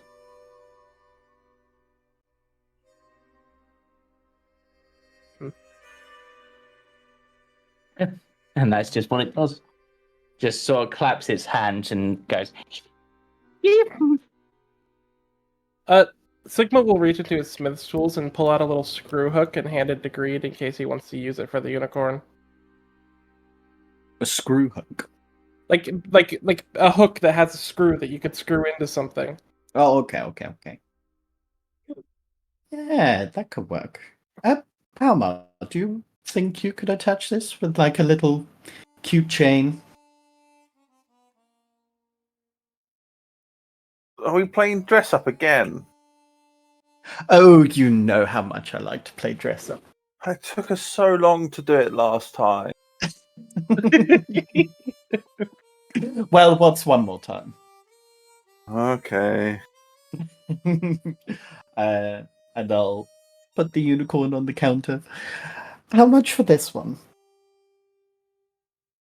You do not want complete set? Well, I was planning on modifying it to a piece of my jewelry. Just to complete them. Oh, excellent. That will make Blinsky very happy. Free advertising.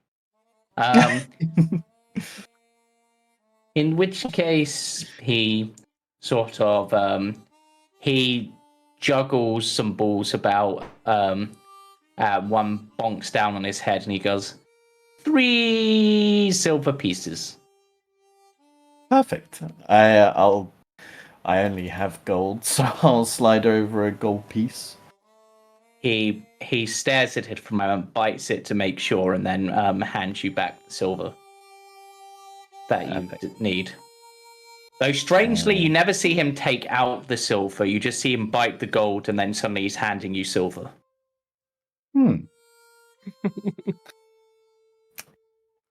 What a lovely party trick you have there. It makes the children happy. Makes the adults happy. Makes Blinky's wallet very happy. Happy or yappy? I'm struggling here. Yes. Yappy. Cool. Is there anything else that Blinsky can be helpful with? He wants to make you all happy before you have to go and make Blinsky sad. I think I am very happy with my purchase. Yes. Excellent. It is always and a pleasure. he flashes you a big smile, and the monkey gives you a thumbs up. I'm very happy as well. Yeah. Sorry. Sigma will give Blinsky a deep bow and say, "It's always a pleasure, Mr. Blinsky." It's always a pleasure, and it's always fun, because if it's not fun, it's not It's not Blinsky. Blinsky. And with that, I'm guessing you're on your way. Yeah, I think it's a. Yeah, that was I'm fun. gonna, yeah, I'm gonna nod my head to Blinsky, say goodbye to the monkey. The monkey pats you on the head. Like, it literally climbs up you and pats you on the head before jumping down. I'm Yeah. gonna reach up and just scratch him and give him sort of scratch under the chin before he jumps down. Yeah. Yeah, I'll Right. walk out. James, Oh, I'm sorry, but you know what? I need to try now. I do. But I don't want you to. But I'm pretty sure all of those were outside your CR range. Velociraptors are not. We could try. I think maybe give it a I have long the wild rest first. shape table up. No, I have it up. It's one of the first tabs I open on Yeah, I know. Tuesday nights. And Velociraptor, Pterodons, Isn't there a and Dimetrodons are all CR 1/4. Wow. there is a Geothinkosaurus as well, begins with D. The only one who knows about that is Sigma, though. So, because he's always stealthing around. But Yeah, I'm just Yeah, going to double check that. And there's nothing for CR half for dinosaurs. There, CR Quarter, you can turn into the tiny thing that is a Velociraptor. Do you have the wild shape usage left? Yes, Yes, you're you rested. do. Okay, roll me. I'm going to make this a series of checks. Roll me a The sigh perception of- check. The sigh of, oh shit, what have we done? Why are we doing this again? Okay, what would you like me to roll, James? A perception check, first of all, to see how well you can observe this thing. Pretty good. Now, either a nature or arcana check.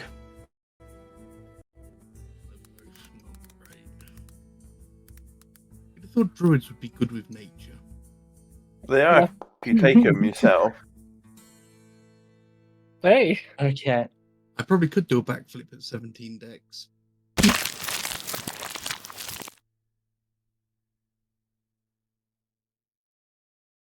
Damn it. At 14 Didn't- decks even. The thing go. Yeah. I literally lost the thing I was trying to do to. There it is. It just took a while. Because it was importing.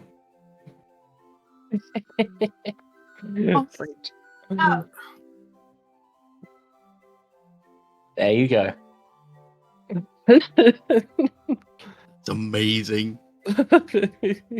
And you're about the same size as the toy figure. That's amazing. Okay, he's just gonna look up at Green and Palmar and sort of chirp, almost like like the call in Jurassic Park. Yeah. Yeah, you just hear that. a little mustache on it. Yes, he's got the mustache Oh my print God. and the monocle print. Oh, how cute! I love it. You just see Scream. chirping. I feel like a little bit you would see like the weird like predator like gait in the Velociraptor. You would kind of see like a similarity between the Velociraptor and Sigma in a little bit of a way, the way that Sigma walks as well. Like I am going to prefix this by saying I'm sorry now, Cam, Mm. but I'm gonna climb up Greed's clothing. to jump into his arms. No.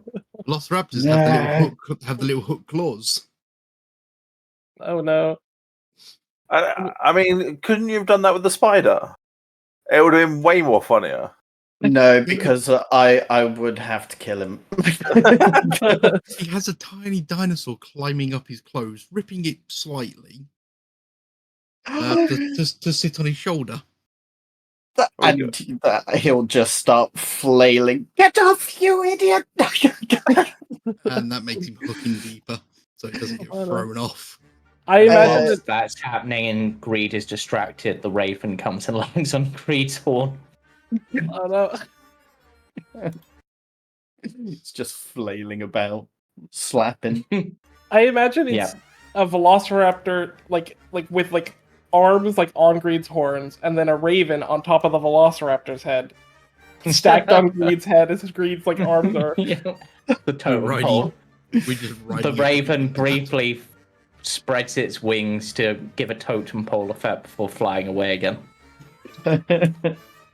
I'm gonna perch myself on Greed's head, right between his horns. Right. Where are you guys going hours next? Fixing that. Oh no, he will.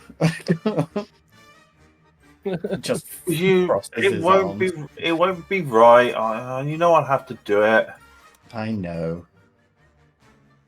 Blame this one. He just points. Chirping ball. I mean, it's better than the cat. Yes, that just gets fur everywhere. At least this we can mend things. It's kind of the signal will pick up and go. It's kind of like a connecting thing. If you go human, kind of bird, reptile, it kind of fits the theme.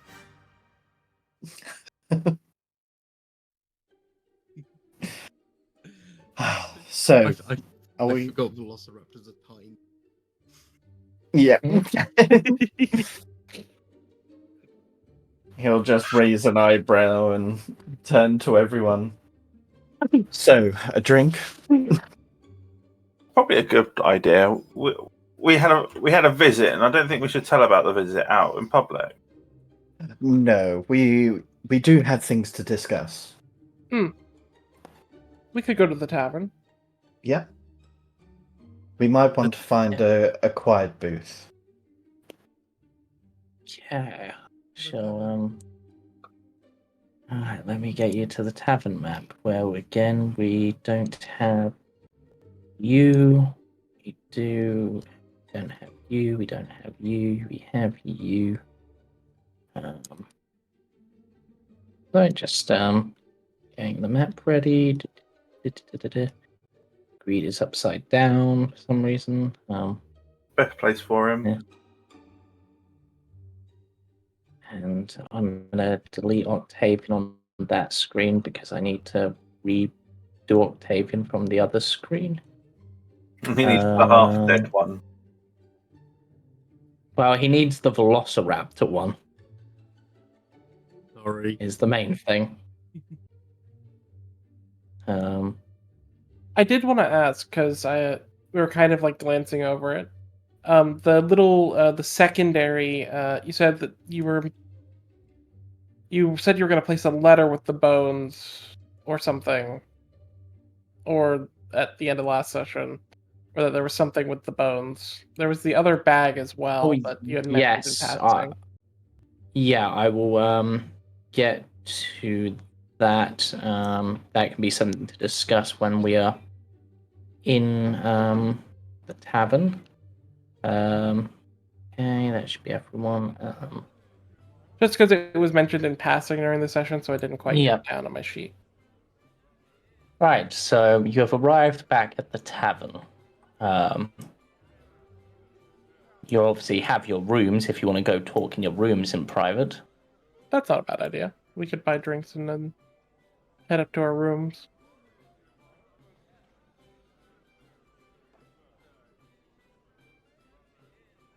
In fact, Sigma will go in, ask for a bottle of wine and some glasses, and put some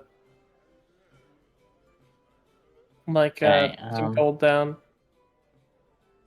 Yeah, let me just check my prices, see how much that will get you. because I can't remember.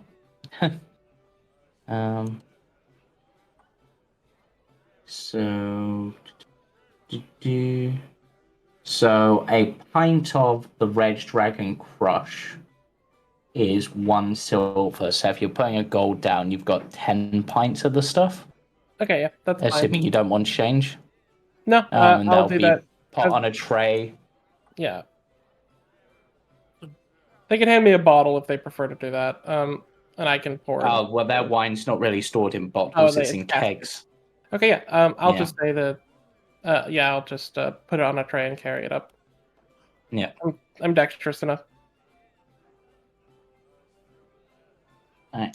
And obviously your stairs are outside if you wish to use those. There's also this little woodshed outside, which is technically empty if you wanted to go really private.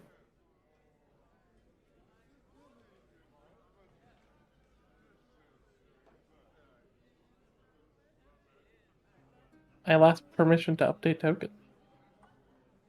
Computer says no. I don't know why that's happened. Huh? I think this room is probably the best one. I'm just going to take you down the stairs and then back up the stairs, Palmar, and read. Not sure what happens there. But yeah. Pick your rooms. This one right here is fine. Yeah, I've just curled up on the pillow of the bed. Sigma will set the tray on this end table, move the lamp to the side and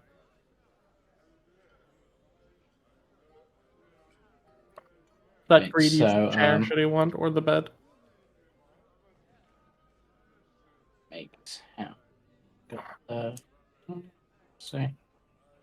Okay, so so you obviously there was the other bag with the bones, which contained the loot, which was 30 silver and 12 electrum.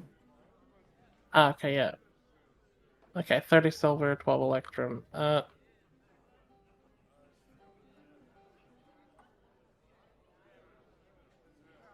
Okay. Dude.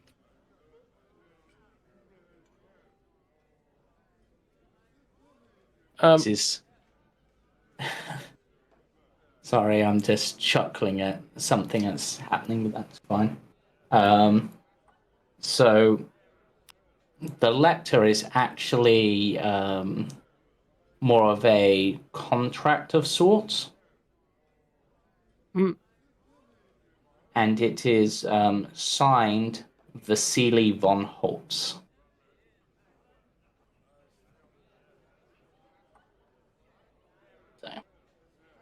But essentially,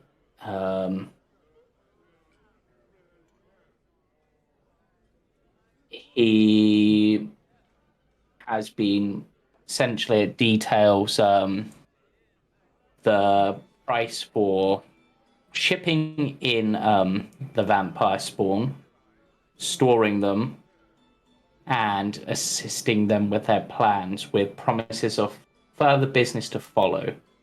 There is also, what's the right term, an order for a well-padded coffin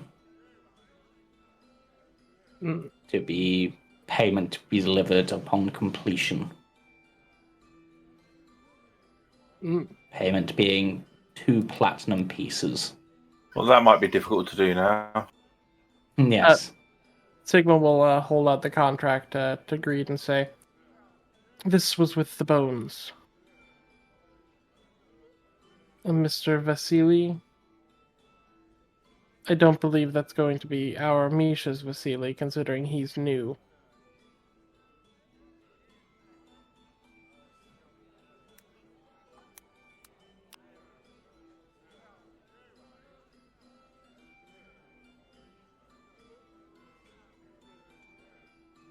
It might help if I was fucking unmuted. Jesus Christ.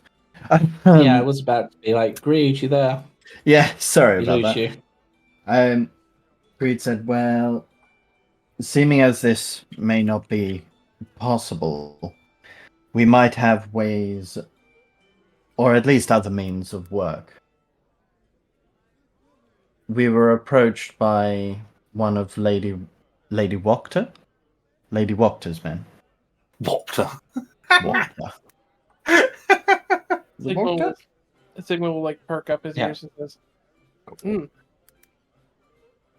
I'm not sure what, but I thought it might be best to discuss it with you.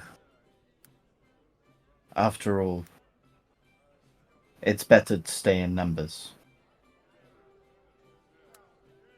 Sigma will nod slightly and go, Father Lucian did mention that rumors say that she's more willing to work with the devil than work with the Baron or the Burgermeister. There's, of course, definitely something deeper going on in this town. And if you want to do good, then perhaps we can investigate, and maybe they might have a bit more information for us. Palmar also had a rather genius idea of perhaps persuading one of the guards.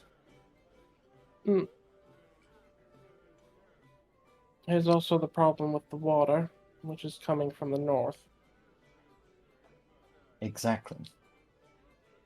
But the guards look nervous, not happy, so it would be reasonable to say that they might know something going on. And maybe with a little bit of charm, we might be able to find out what. Sigma will look towards, like, obviously it's too much wine for us to be drinking right this second. He says, we could find a guard who would like a break. Like, motioning towards the wine.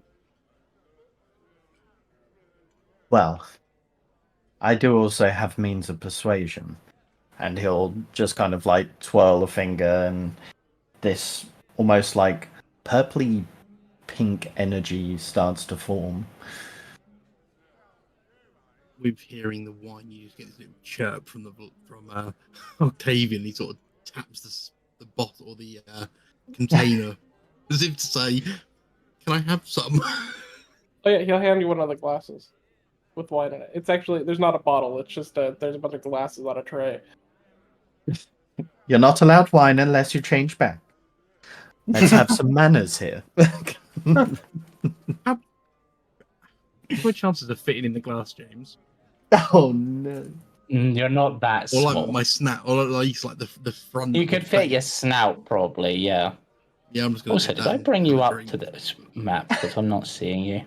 Yeah, he's in there. Yeah, there you are. Can see you. Yeah. You're hiding. I'm just gonna drink. Sigma will literally be just holding up the glass at the right height for Octavian. Question: what is the constitution of a dinosaur with wine? 13. Let's have a look. Yeah, so, but because of your size, you know what? Give me a Constitution saving throw. You actually have better con than me. Oh, you're fine. This raptor can hold its liquor. Okay, there's a bit It's of only navy. wine. A bit of navy in the dinosaur. No. I'll just turn to him, but I don't know what you're expecting. It's still Octavian in there. If a dinosaur could smile, he would. It looks like Sigma smiling, just baring the whole teeth. Yeah. Including the ones on his tail. Octavian mimics Sigma's smile.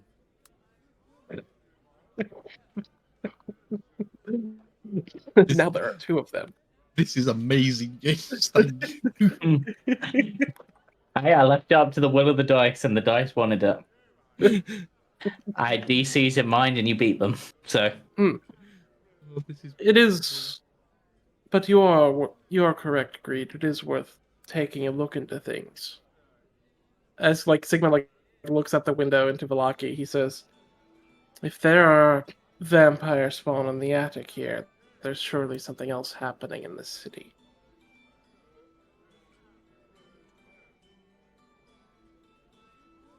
Palmar's going to show the rest of the party his alchemy jug. Okay. We have a way of trying to work out who's at the bottom of the water problem.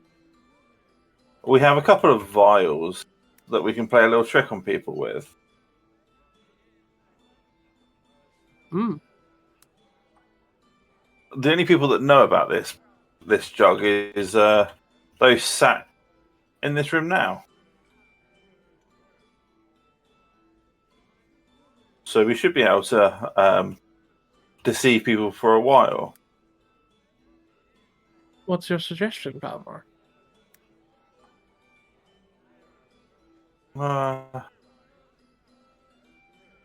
Greed will vouch. My methods aren't necessarily the smartest. And he's not exactly the most charismatic. They're effective. It normally involves a couple of broken fingers, lockjaw. Starting to sound like a good time.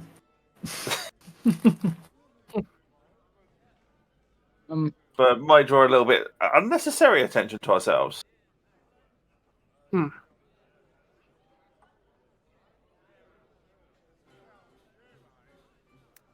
But maybe we can be a little bit more subtle. Maybe we can find someone we can charm. Greed will just smile. Just get a nod from Octavian. Yeah, I think Sigma will agree. It's not a bad idea. It's worth looking into. Yeah. Sigma will say, and I can always be hidden, ready to pounce should things go wrong. Greed will look down at his glass for a moment before sighing. I understand that this companionship has been rocky at start, but I understand that this place is dangerous. And I find it very...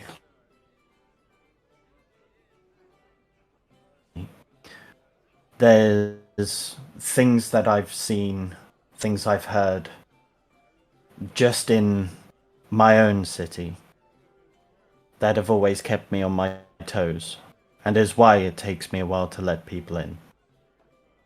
I apologize for calling you assets and tools. And I'm sorry for leaving you all when you needed somebody more. Sigma smiles as he sort of looks down and says, I'm also not used to having the opportunity.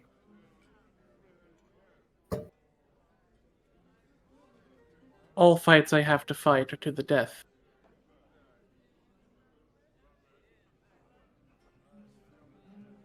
In some ways, we're not that different. I fight with my words. You fight with your weapons. You could even say my business is monster hunting of itself.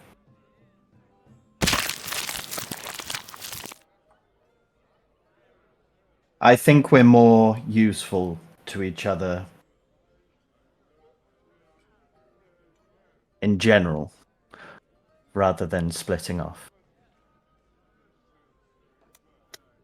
The only reason I was upset is because You checked it. if you had ran and the monsters had get away, and I was dead. As he sort of looks out into the city, and he says this like very quietly, then you would have died too. At that time, My only thought was keeping my friend safe. And he gestures to Palmar. If it hasn't been for him in my life, I'd be dead long ago. But I'm starting to realize that we're definitely more useful to each other than My at first dice face says value. no. Hmm? Oh, it's from the GM. No. That is fair. Yep, the dice said no. Yeah, I was clicked on Palmar's token at the time, so that's why I said it's Palmar. But yeah. Okay, that's fine.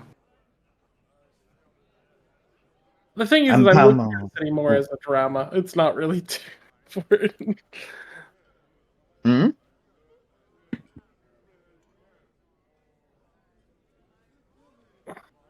But yeah. But yeah, I just wanted to say my piece.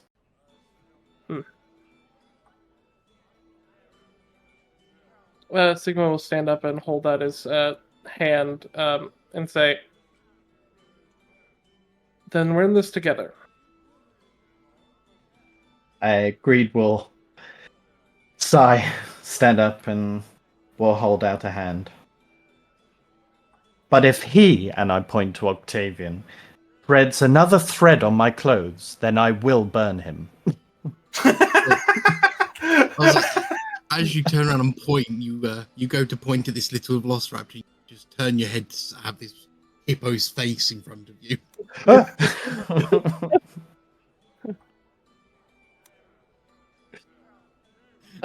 And Sigma will shake Greed's hand and say, "As far as I can, I won't let you die here, Greed." Me. And I will try my best to preserve you too. He'll smile and shake. And David Sigma, Go on. Sigma also turns to Palmar and says, "That includes you. I don't want either of you hurt. I never lied about that."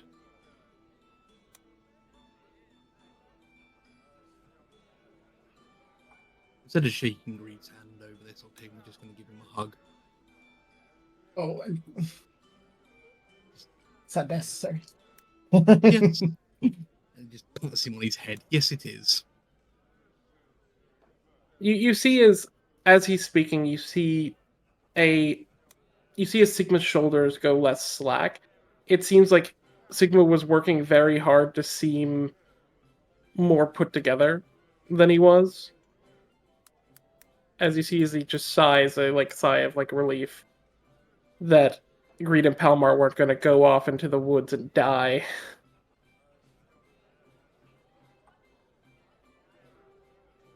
And Sorry, go on.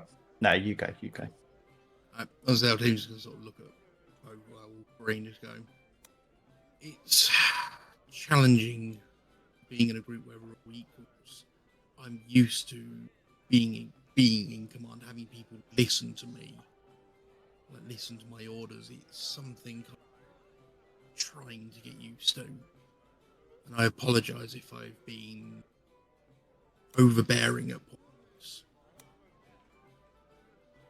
Why do you think we've been calling you the leader of our group? You're the perfect fit for it. Nothing to wind up the player at all. Honest. Not at all. He just sort of smiles and go. Just if I'm being a dick, just tell me. I'm just trying to get used to not being in that commander's mentality still. It's at this point Palmar's actually going to sit down because Palmar's fucked. Oh no! Oh no! Oh. Did you drink all the wine? Is that what's happening? No. Palmar's really hurt from that fight. I've got a maximum of 15 hit points currently. Yeah, I know. I'm just like, no. Palmar's like, I don't want to get into a fight. I just want to sit here and relax. The worst part is the Velociraptor form almost has as much maximum health as I do currently. The disappointment. Yeah. Sigma will sort of look out the window and say, "You will need to speak to Misha. He seems quite frustrated." There you, James. I'm sure he'll come around. It's a different dynamic. Perception check. Mm-hmm. How I see fuck all. This is where I'm rolling. No, yeah, on brand. 100% on brand. Okay, as all of this is going on,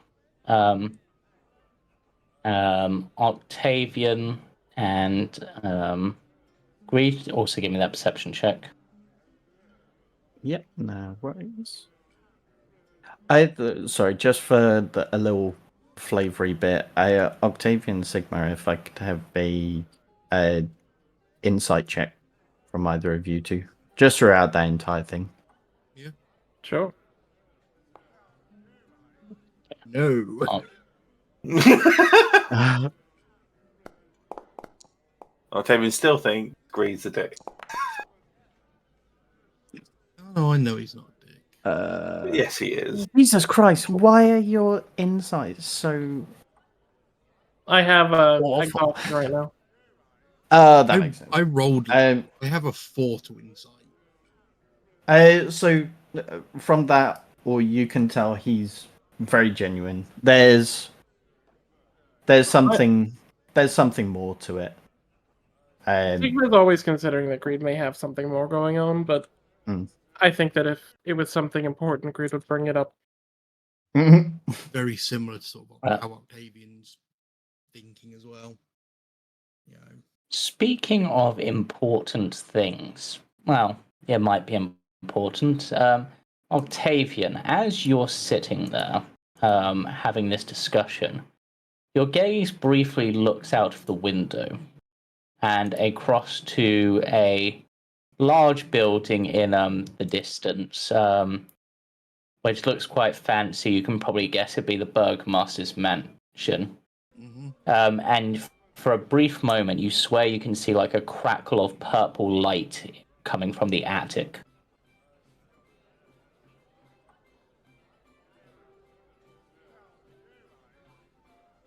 For you, you're definitely sure you saw it. For Greed, you see it, but you're not sure. Like, did I see that? Did I not? Did I just blink at the right time and see through my purple eyelids? What was it? Essentially a crackle of purple light from the roof, from the attic of the Burgomaster's mansion. Octavian's just sort of going to look directly out the window at the building. Sort of head slightly sort of cocked to the left. Did you see that too? I was hoping it was my eyes. I imagine that like the reason Sigma didn't see it is literally that Sigma's like just looking down and it like the surface of the window, like wasn't looking outside really. Yeah. We're gonna go and have to look see what that was, aren't we? Well, it might be best to investigate it tomorrow. Isn't he going to be? Isn't it the festival tomorrow? Isn't he going to be busy? No. Tomorrow's the last day, and then it's the festival. Well, we have 2 days to the festival. Maybe we'll wait until he's busy, and then we'll have a look when he's not there. I mean, we're visiting tomorrow. I could take a look. I'll look over at Greed and everyone go, that was the Burgomaster's house. Yeah, something tells me we shouldn't. He's smart. He's a dickhead, let's be honest. And I don't think we'll get away with sneaking around while he's there. As much as it'd be fun. And that's definitely putting it lightly. Yeah. As much as my morality wants to have a go and see what and investigate, I would be next to useless in a fight. We may need to wait until morning. That vampire took more out of me than. But we could do it before. Well, maybe at first light. I can At dawn. At dawn, we investigate. You just sort of see Octavian's hand sort of.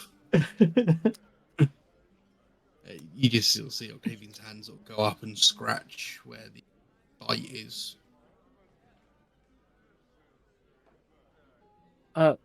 Sigma will smile and just sort of say, as well, it may be worth staying in the church tonight. The sanctuary there that we find may be better for our wounds. Possibly. And As well just as sort of. the father has requested it. Yeah. If you two want to join us. Of course. Octavian's just going to pick up the glass he was drinking out, just sort of drain it in one.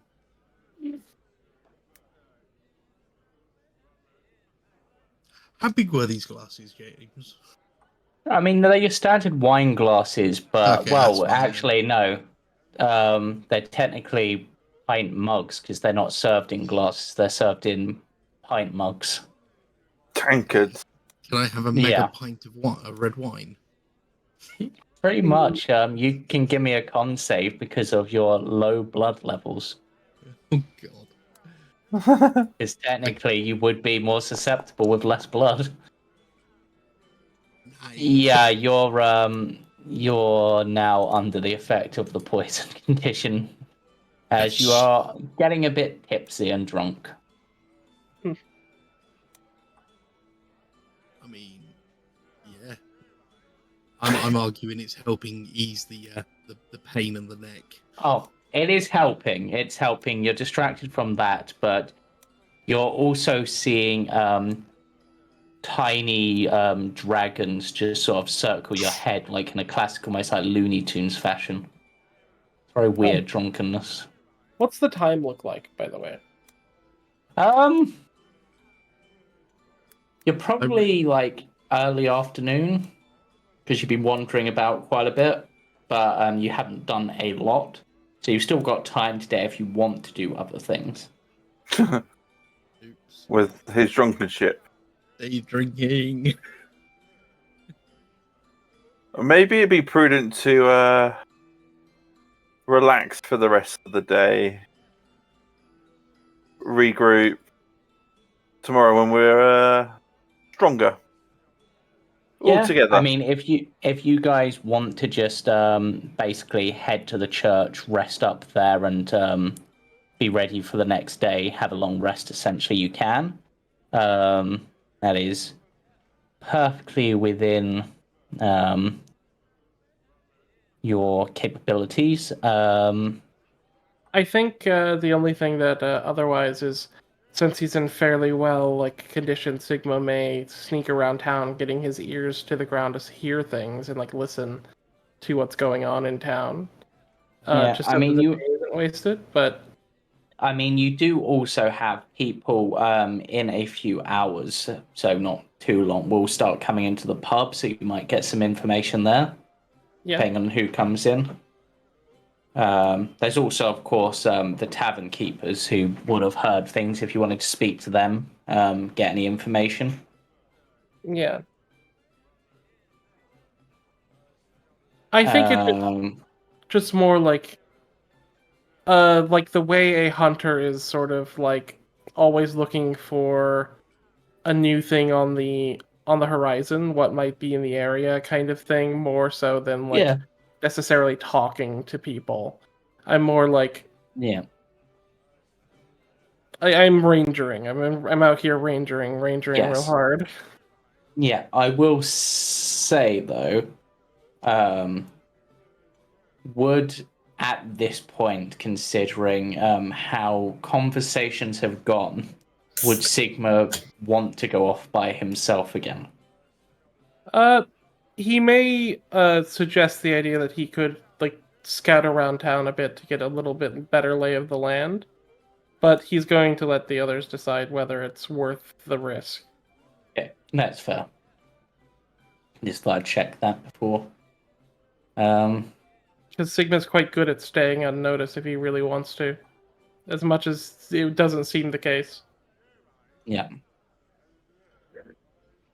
Yes. You can just sort of look at Sigma and go, if you think you'll be safe. I'm not. After what's just happened, I don't like the idea of anyone being by themselves, but he just sort of leans back a bit too far and sort of bounces his head off the walls behind him. But if you think you can do it safely, yeah. Did you want to ask around town any more, Greed? We could do it together. I'm more than happy to come along. Between your ability to speak to others and my nose, we may be able to at least get to the bottom of something. Yes, at we... Palmar actually had a rather good idea. Didn't you, Palmar? The guards, yes. Perhaps if we're able to... Sorry, go on. Someone has to know how stuff is getting in and out of this godforsaken, delusional hellhole. I think it was shithole the way that you put it to the guard earlier. Oh, that's because he wasn't being polite. We have the contract. Was Vasily the name of the coffin maker, or was Vasily someone else? No, the Vasily is someone else. Okay. The coffin maker was named Henrik. Okay. But in terms of finding out how things come in, you do know that there is at least one group of people here who do ship stuff in. Because they were asking for your help with it. The Vistani. The innkeeper. I mean, I was there, Octavian. Oh. Sort of go, you could ask downstairs. Yeah, I will head downstairs and They've got to get supplies in somewhere. And he'll take another large mouthful of wine. I think I should probably stay here though and help Octavian. Is this like a I do have a question. Is this like a balcony over the interior of the inn? Yes. So if Sigma wants to, Sigma literally could just drop just kind down, of. yes. Yep. Yeah, Sigma will just move Okay. down. Octavian's going to call out to Sigma. Can you bring some more wine? I mean, unless you guys have gone through 10 pints of the stuff already. I didn't realise there were 10 pints. Oh, it's worth pointing out. Palmar doesn't drink. He's teetotal. So literally, it's just between you and Greed, pretty much. So what we're saying is we're definitely going to need more wine. Yeah.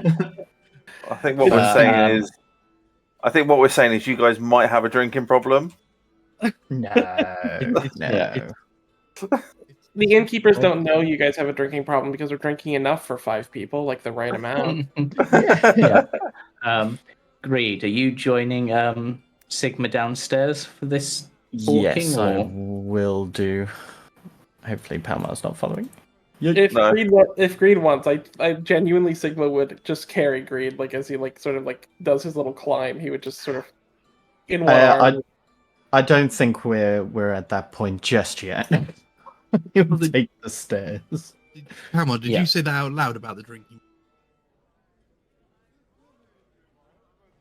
No, that's the player saying that you Okay. guys have a drinking problem. I was going to say, 'cause you say you got a drinking problem, but I've got no problem drinking at all. I don't have a drinking I problem. have a problem. Drink has a problem with me. Looking Yeah. at the innkeeper, I'm going to speak to him and I'm going to say, hey, we did need to speak on something. Yes, I have a feeling I can guess what this is about. Do you want to speak privately in the back room again? It would probably be worth the time. Right. Right, follow me. And, boy, go join your brother out front. Boy. I did Boy. the same thing. All right. Boy. Yep. Let me guess. You want to talk about the coffin maker incident? Vampires. Dead ones. Yes. Well, the best kind of vampire spawn is a dead one. Ideally. Unless, of course, you're making a living off of them, I suppose. Yes, unfortunately, we don't have any way of asking the coffin maker about it, as he seems to be a little bit indisposed of. Yes. What's A his problem, but a smart play by the vampire spawns. It seems they Smart weren't enough as smart to- as they should be. As I sort of pull out the contract. Who's this Vasily? A man came into town a few weeks back, a noble, not one that we are familiar with, but he came into town, did some business and left. I believe that was this Vasily. Seemed to have enough connections that, well, he got out of town despite a festival approaching. So there's always festivals these days. You know who may have helped them. You get I would things in and imagine. out. I'm sure that you're aware of the people that get things out in and out when you can't. Exactly. I mean, if I understood correctly, the people that he dealt with most often was the coffin maker and the Wachters. Sigma looks at Greed and like for a moment, like sort of like locks eyes with Greed, kind of like yes, like. Now you see it. That's not to say that there are any obvious problems with the Wachters or anything. They don't, apart from the two sons who are in here getting drunk or causing the right sort of mischief that the Burgomaster turns a blind eye. Are they at least trustworthy, do you know of? The boys, unlikely. The lady of the house, I've not had the pleasure of meeting her. She rarely leaves her home. She normally sends out her errand boy, Ernst, if there's anything she needs doing. We occasionally ship deliveries there. Are the Wachters in now? In the tavern? No, I believe, from what I've heard, that Their mother isn't allowing them out to play due to their behavior and needing to be carried back by outsiders. Mm.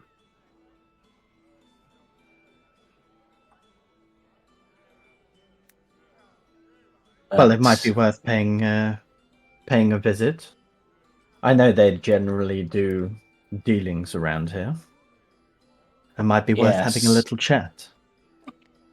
Yes, just keep your wits about you. There's, I don't know, as I said, no obvious wrongdoings, but people rarely keep themselves quite that secretive, and it's no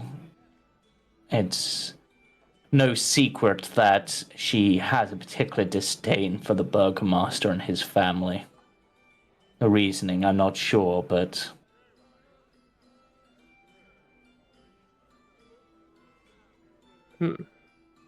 I'm sure it's something that we can handle. Yes, certainly a possibility. I'll pull out like 2 electrum pieces and leave it on the table and say, "Thank you for your assistance." For that, I feel I should give you some more information. Is there anything else you wish to know? I can at least give you some information to help. I mean, would it be worth talking out of character here? Would it be worth asking about the source of the water? Like, do we actually know 100% where it comes from? Yeah, it's something's wrong with the water to the north. And we can't check it out yet. There's a lake. Yeah, it's the lake that's the problem. No one's poisoning the water in town. No. That's what I mean. Do we? Does he know anything further other than just something's happening to the north? They had mentioned it to us earlier to ask us to maybe help with it, but... Gotcha.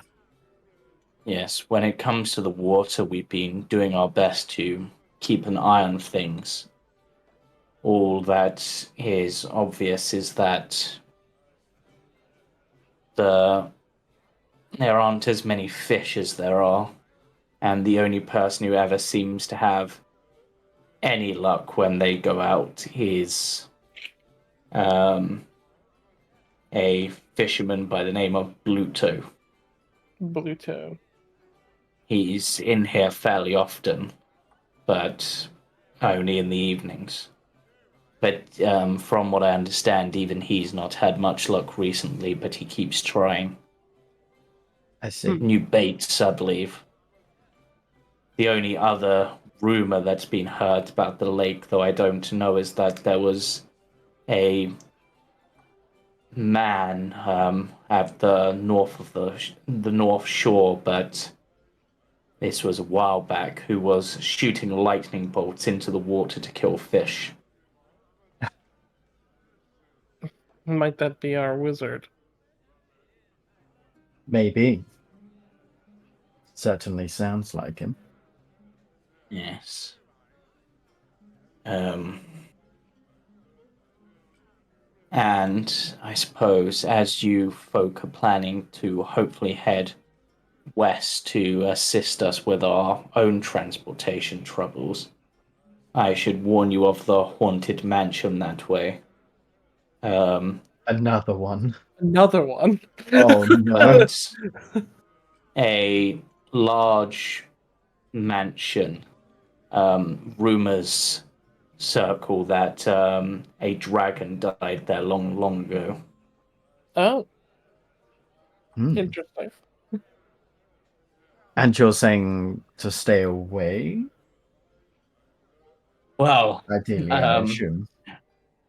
It depends how brave. It depends how brave you're feeling and how strong you're feeling. It's certainly been a dangerous place. Even the Vistani that seem to avoid it. We shall keep that in mind then. Thank you for the heads up. Mm. And You're welcome. Sigma will bow to the innkeeper once again and sort of turn to leave unless Greed has more questions. Oh. Also, I sent them away, but because you weren't in, but there was the Burgomaster's bodyguard was here earlier looking for you. Oh, delightful. Or specifically, I believe his words were looking for that group with the red-haired girl. Then we should get, I think, our best order of business. I think we have a few things to think about, Greed. Yes, of course. We can go and update the rest. Yes, and how many sea shanties does Palmar have to listen to at this point? Oh, you're probably on about your third or fourth. Probably about the same amount of wine. roll me another what's the word? Another con save. Octavian. Okay, that one you can't use guidance on a saving throw. It's resistance for that. Damn it! Yes, it is. But you are fine. This time you're not. So I'd say maybe only 2 sea shanties. Okay. I'm gonna pull out the Strahd hand puppet. Okay. And have a look at it. Okay, it just looks like your standard sort of hand puppet. Yeah, it's clearly made to look like Strahd. You've seen Strahd, so you know. It's actually quite a good likeness, though perhaps not as good as the likeness between the doll that you saw in Irina. What else?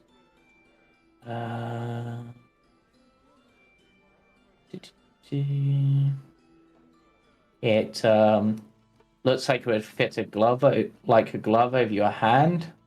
And there are small pulleys and pockets in the puppet that allow you to manipulate the puppet's eyes, mouth, arms, and ears. Okay. But it looks strangely like the fangs of this are made very, very well. Almost like if you were to clamp down on something, you could potentially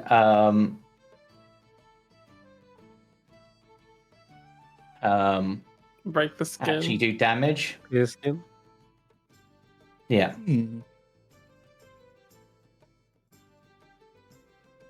Okay. I'm just gonna sort of turn it over and like look at the stitching work on it.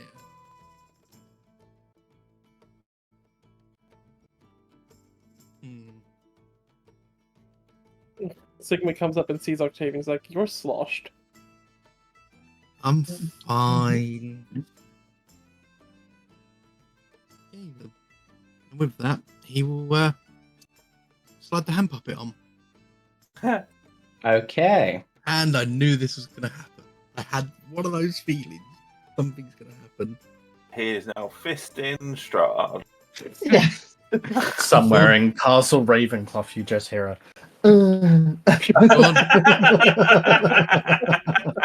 Go on, James. What curse do I have? I want to drink blood, is what you hear in your head. Oh, it's indeed an item. Okay. we need to give it to Cam. No. And as you potentially try to take off the hand puppet, you cannot. Oh my god, that's amazing. Okay. So, this is a cursed item. It's a sentient item. It'd be cursed. Yep. It is a +1 magic item. Okay. Whilst wearing it, you cannot use that hand to wield weapons, cast spells, carry a shield, or similar activities. So you've only got one hand. Oh, No. So I'm going to lose my quarterstaff or my shield. Mm-hmm. Wait, did you say it's counted as a magical weapon? Yes.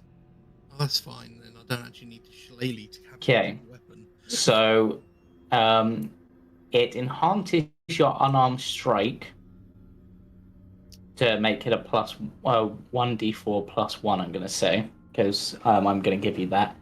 But also, on a hit, they will take an extra 1 necrotic damage. Okay, that's cool. But Your problem is your strength score. or can I use dex? Unarmed strikes are strength unless you're a monk. I think. Yeah. Yep. Oh, no. My strength's and -1. Yep. Get 50. And it seems to almost be willing you to move it up to your neck. I'm gonna hit it with my staff. That's the way to do it. That's the way you do it. But one thing that's good about this, it has dark vision and it's telepathic with you. Okay. Yes. No more needing to cast the spell to do it. Yeah. It saves you a spell slot, which is honestly kind of fine. And also, you're a druid, so you don't have to worry about this most of the time. And it just sort of, you hear its voice in your head. I want to drink blood. With no blood, there be no sleep.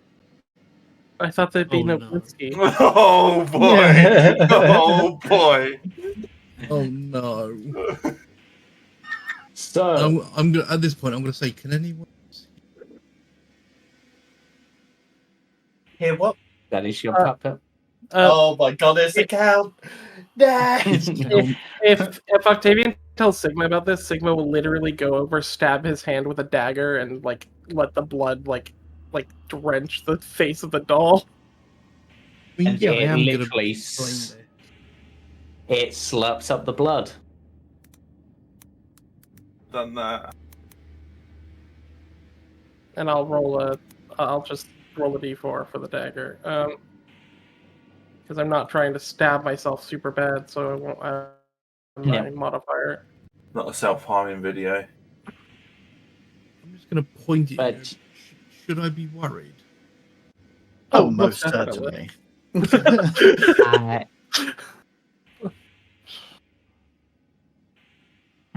I am going to do a little blood show with it. The blood tastes weird, but it is good. Why do you sound like Noblinski? We don't hear that though. That's the problem. No. Yeah, it's telepathic. If there's no blood, it's no Blinsky. I'm sort of picturing it as having weirdly a mixture of Strahd's voice and Blinsky's voice. That does make a lot of sense. I can understand that. Like, I'm not quite sure how to pull off making Blinsky slightly more Strahd. But imagine that. Okay. Like noble Transylvanian sort of guy. And whatever Blinsky's voice is at this point, because I don't. You said this thing's sentient. Yes. What happens if I wild shape now?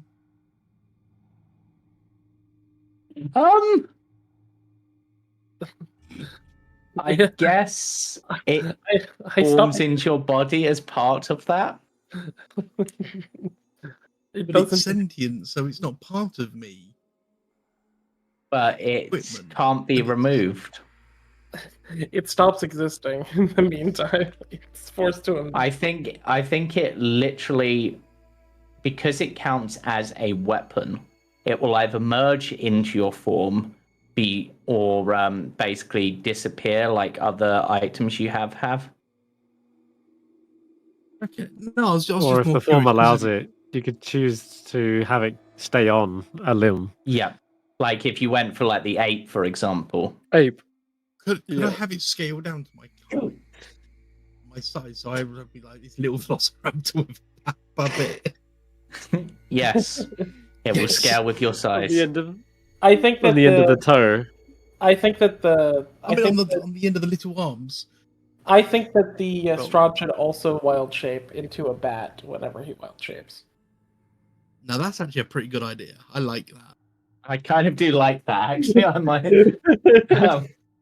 On one hand, the bat Well- makes sense, but having a little tiny hand puppet on an animal just sounds fun. Or it will either transform into a bat, a rat, or a wolf, depending on the form. That's good. It's still a puppet.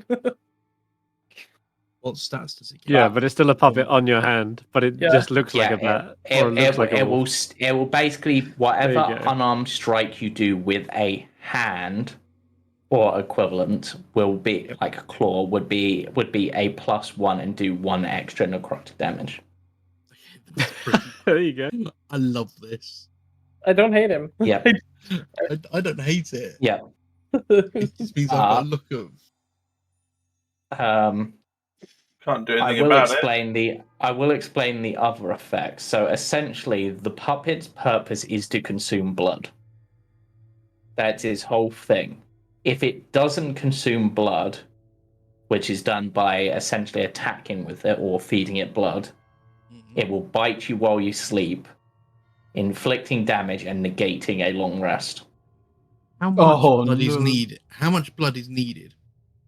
It Yes. literally just has to be. You have to successfully do an attack with it. So I could Basically. literally prick my finger with a needle and give it that. Or like attack someone else with it. Oh yeah, Yeah. but if we're not in a situation to attack, I could Yeah. stick my finger with a needle and that would be enough. I will say it has to be at least 1d4's worth of damage. Sorry, we can do that. Yeah, that's fine. You've And got that's half at the a end of the day, barbarian in the too. party. And it's also at the end of the day as well. Like Yeah. presuming.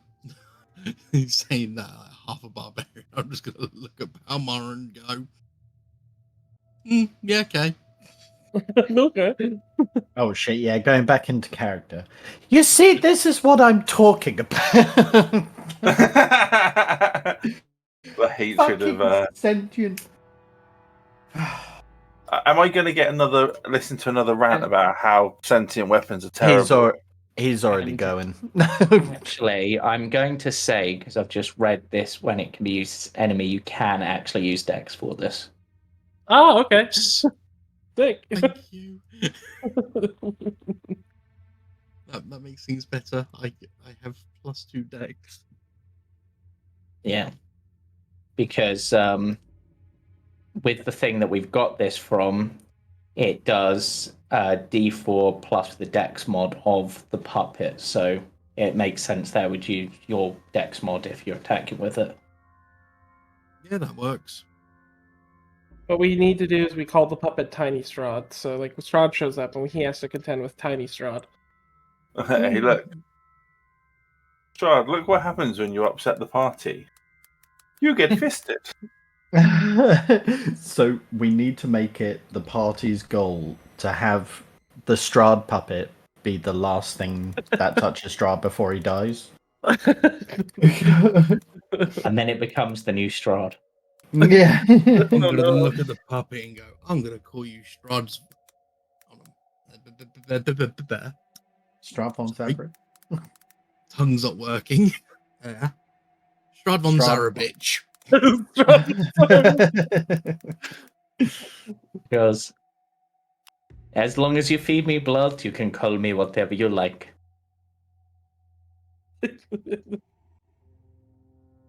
You got to remember that voice for next week, by the way.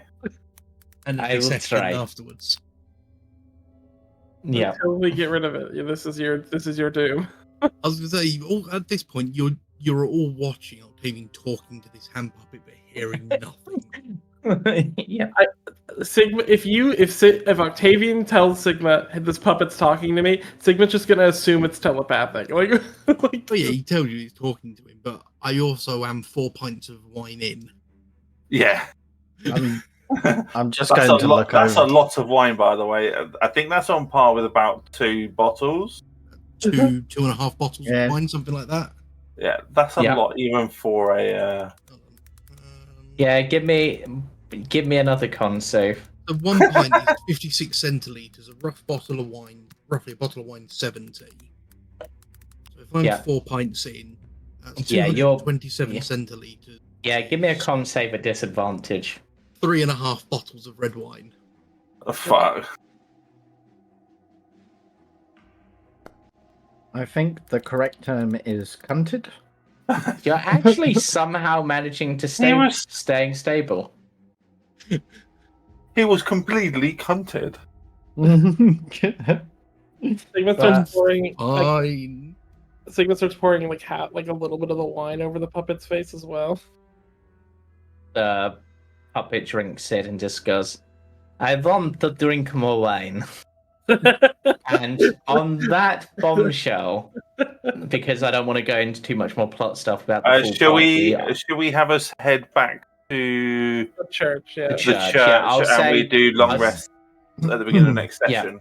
Yeah, I'll say you're heading back to the church. We'll do that at the beginning of next session, but that is where we shall draw this session to a close. And I hope you all enjoyed it. And well, we'll see you again next week, unless there's a reason for it not being on next week, which I can't think of one. So, and the puppet so join us. Wine with me. Yeah, join us for that, and join us tomorrow for one of the other campaigns, and join us Sunday for another campaign, and Monday for another campaign. Isn't it Icewind Dale tomorrow? That sounds right. Icewind Dale tomorrow with the party with no name. Icewind Dale on Sunday with the Icewind Trekkers, and then Jumping Junipers on Monday with which is the Wild Beyond the Witchlight campaign.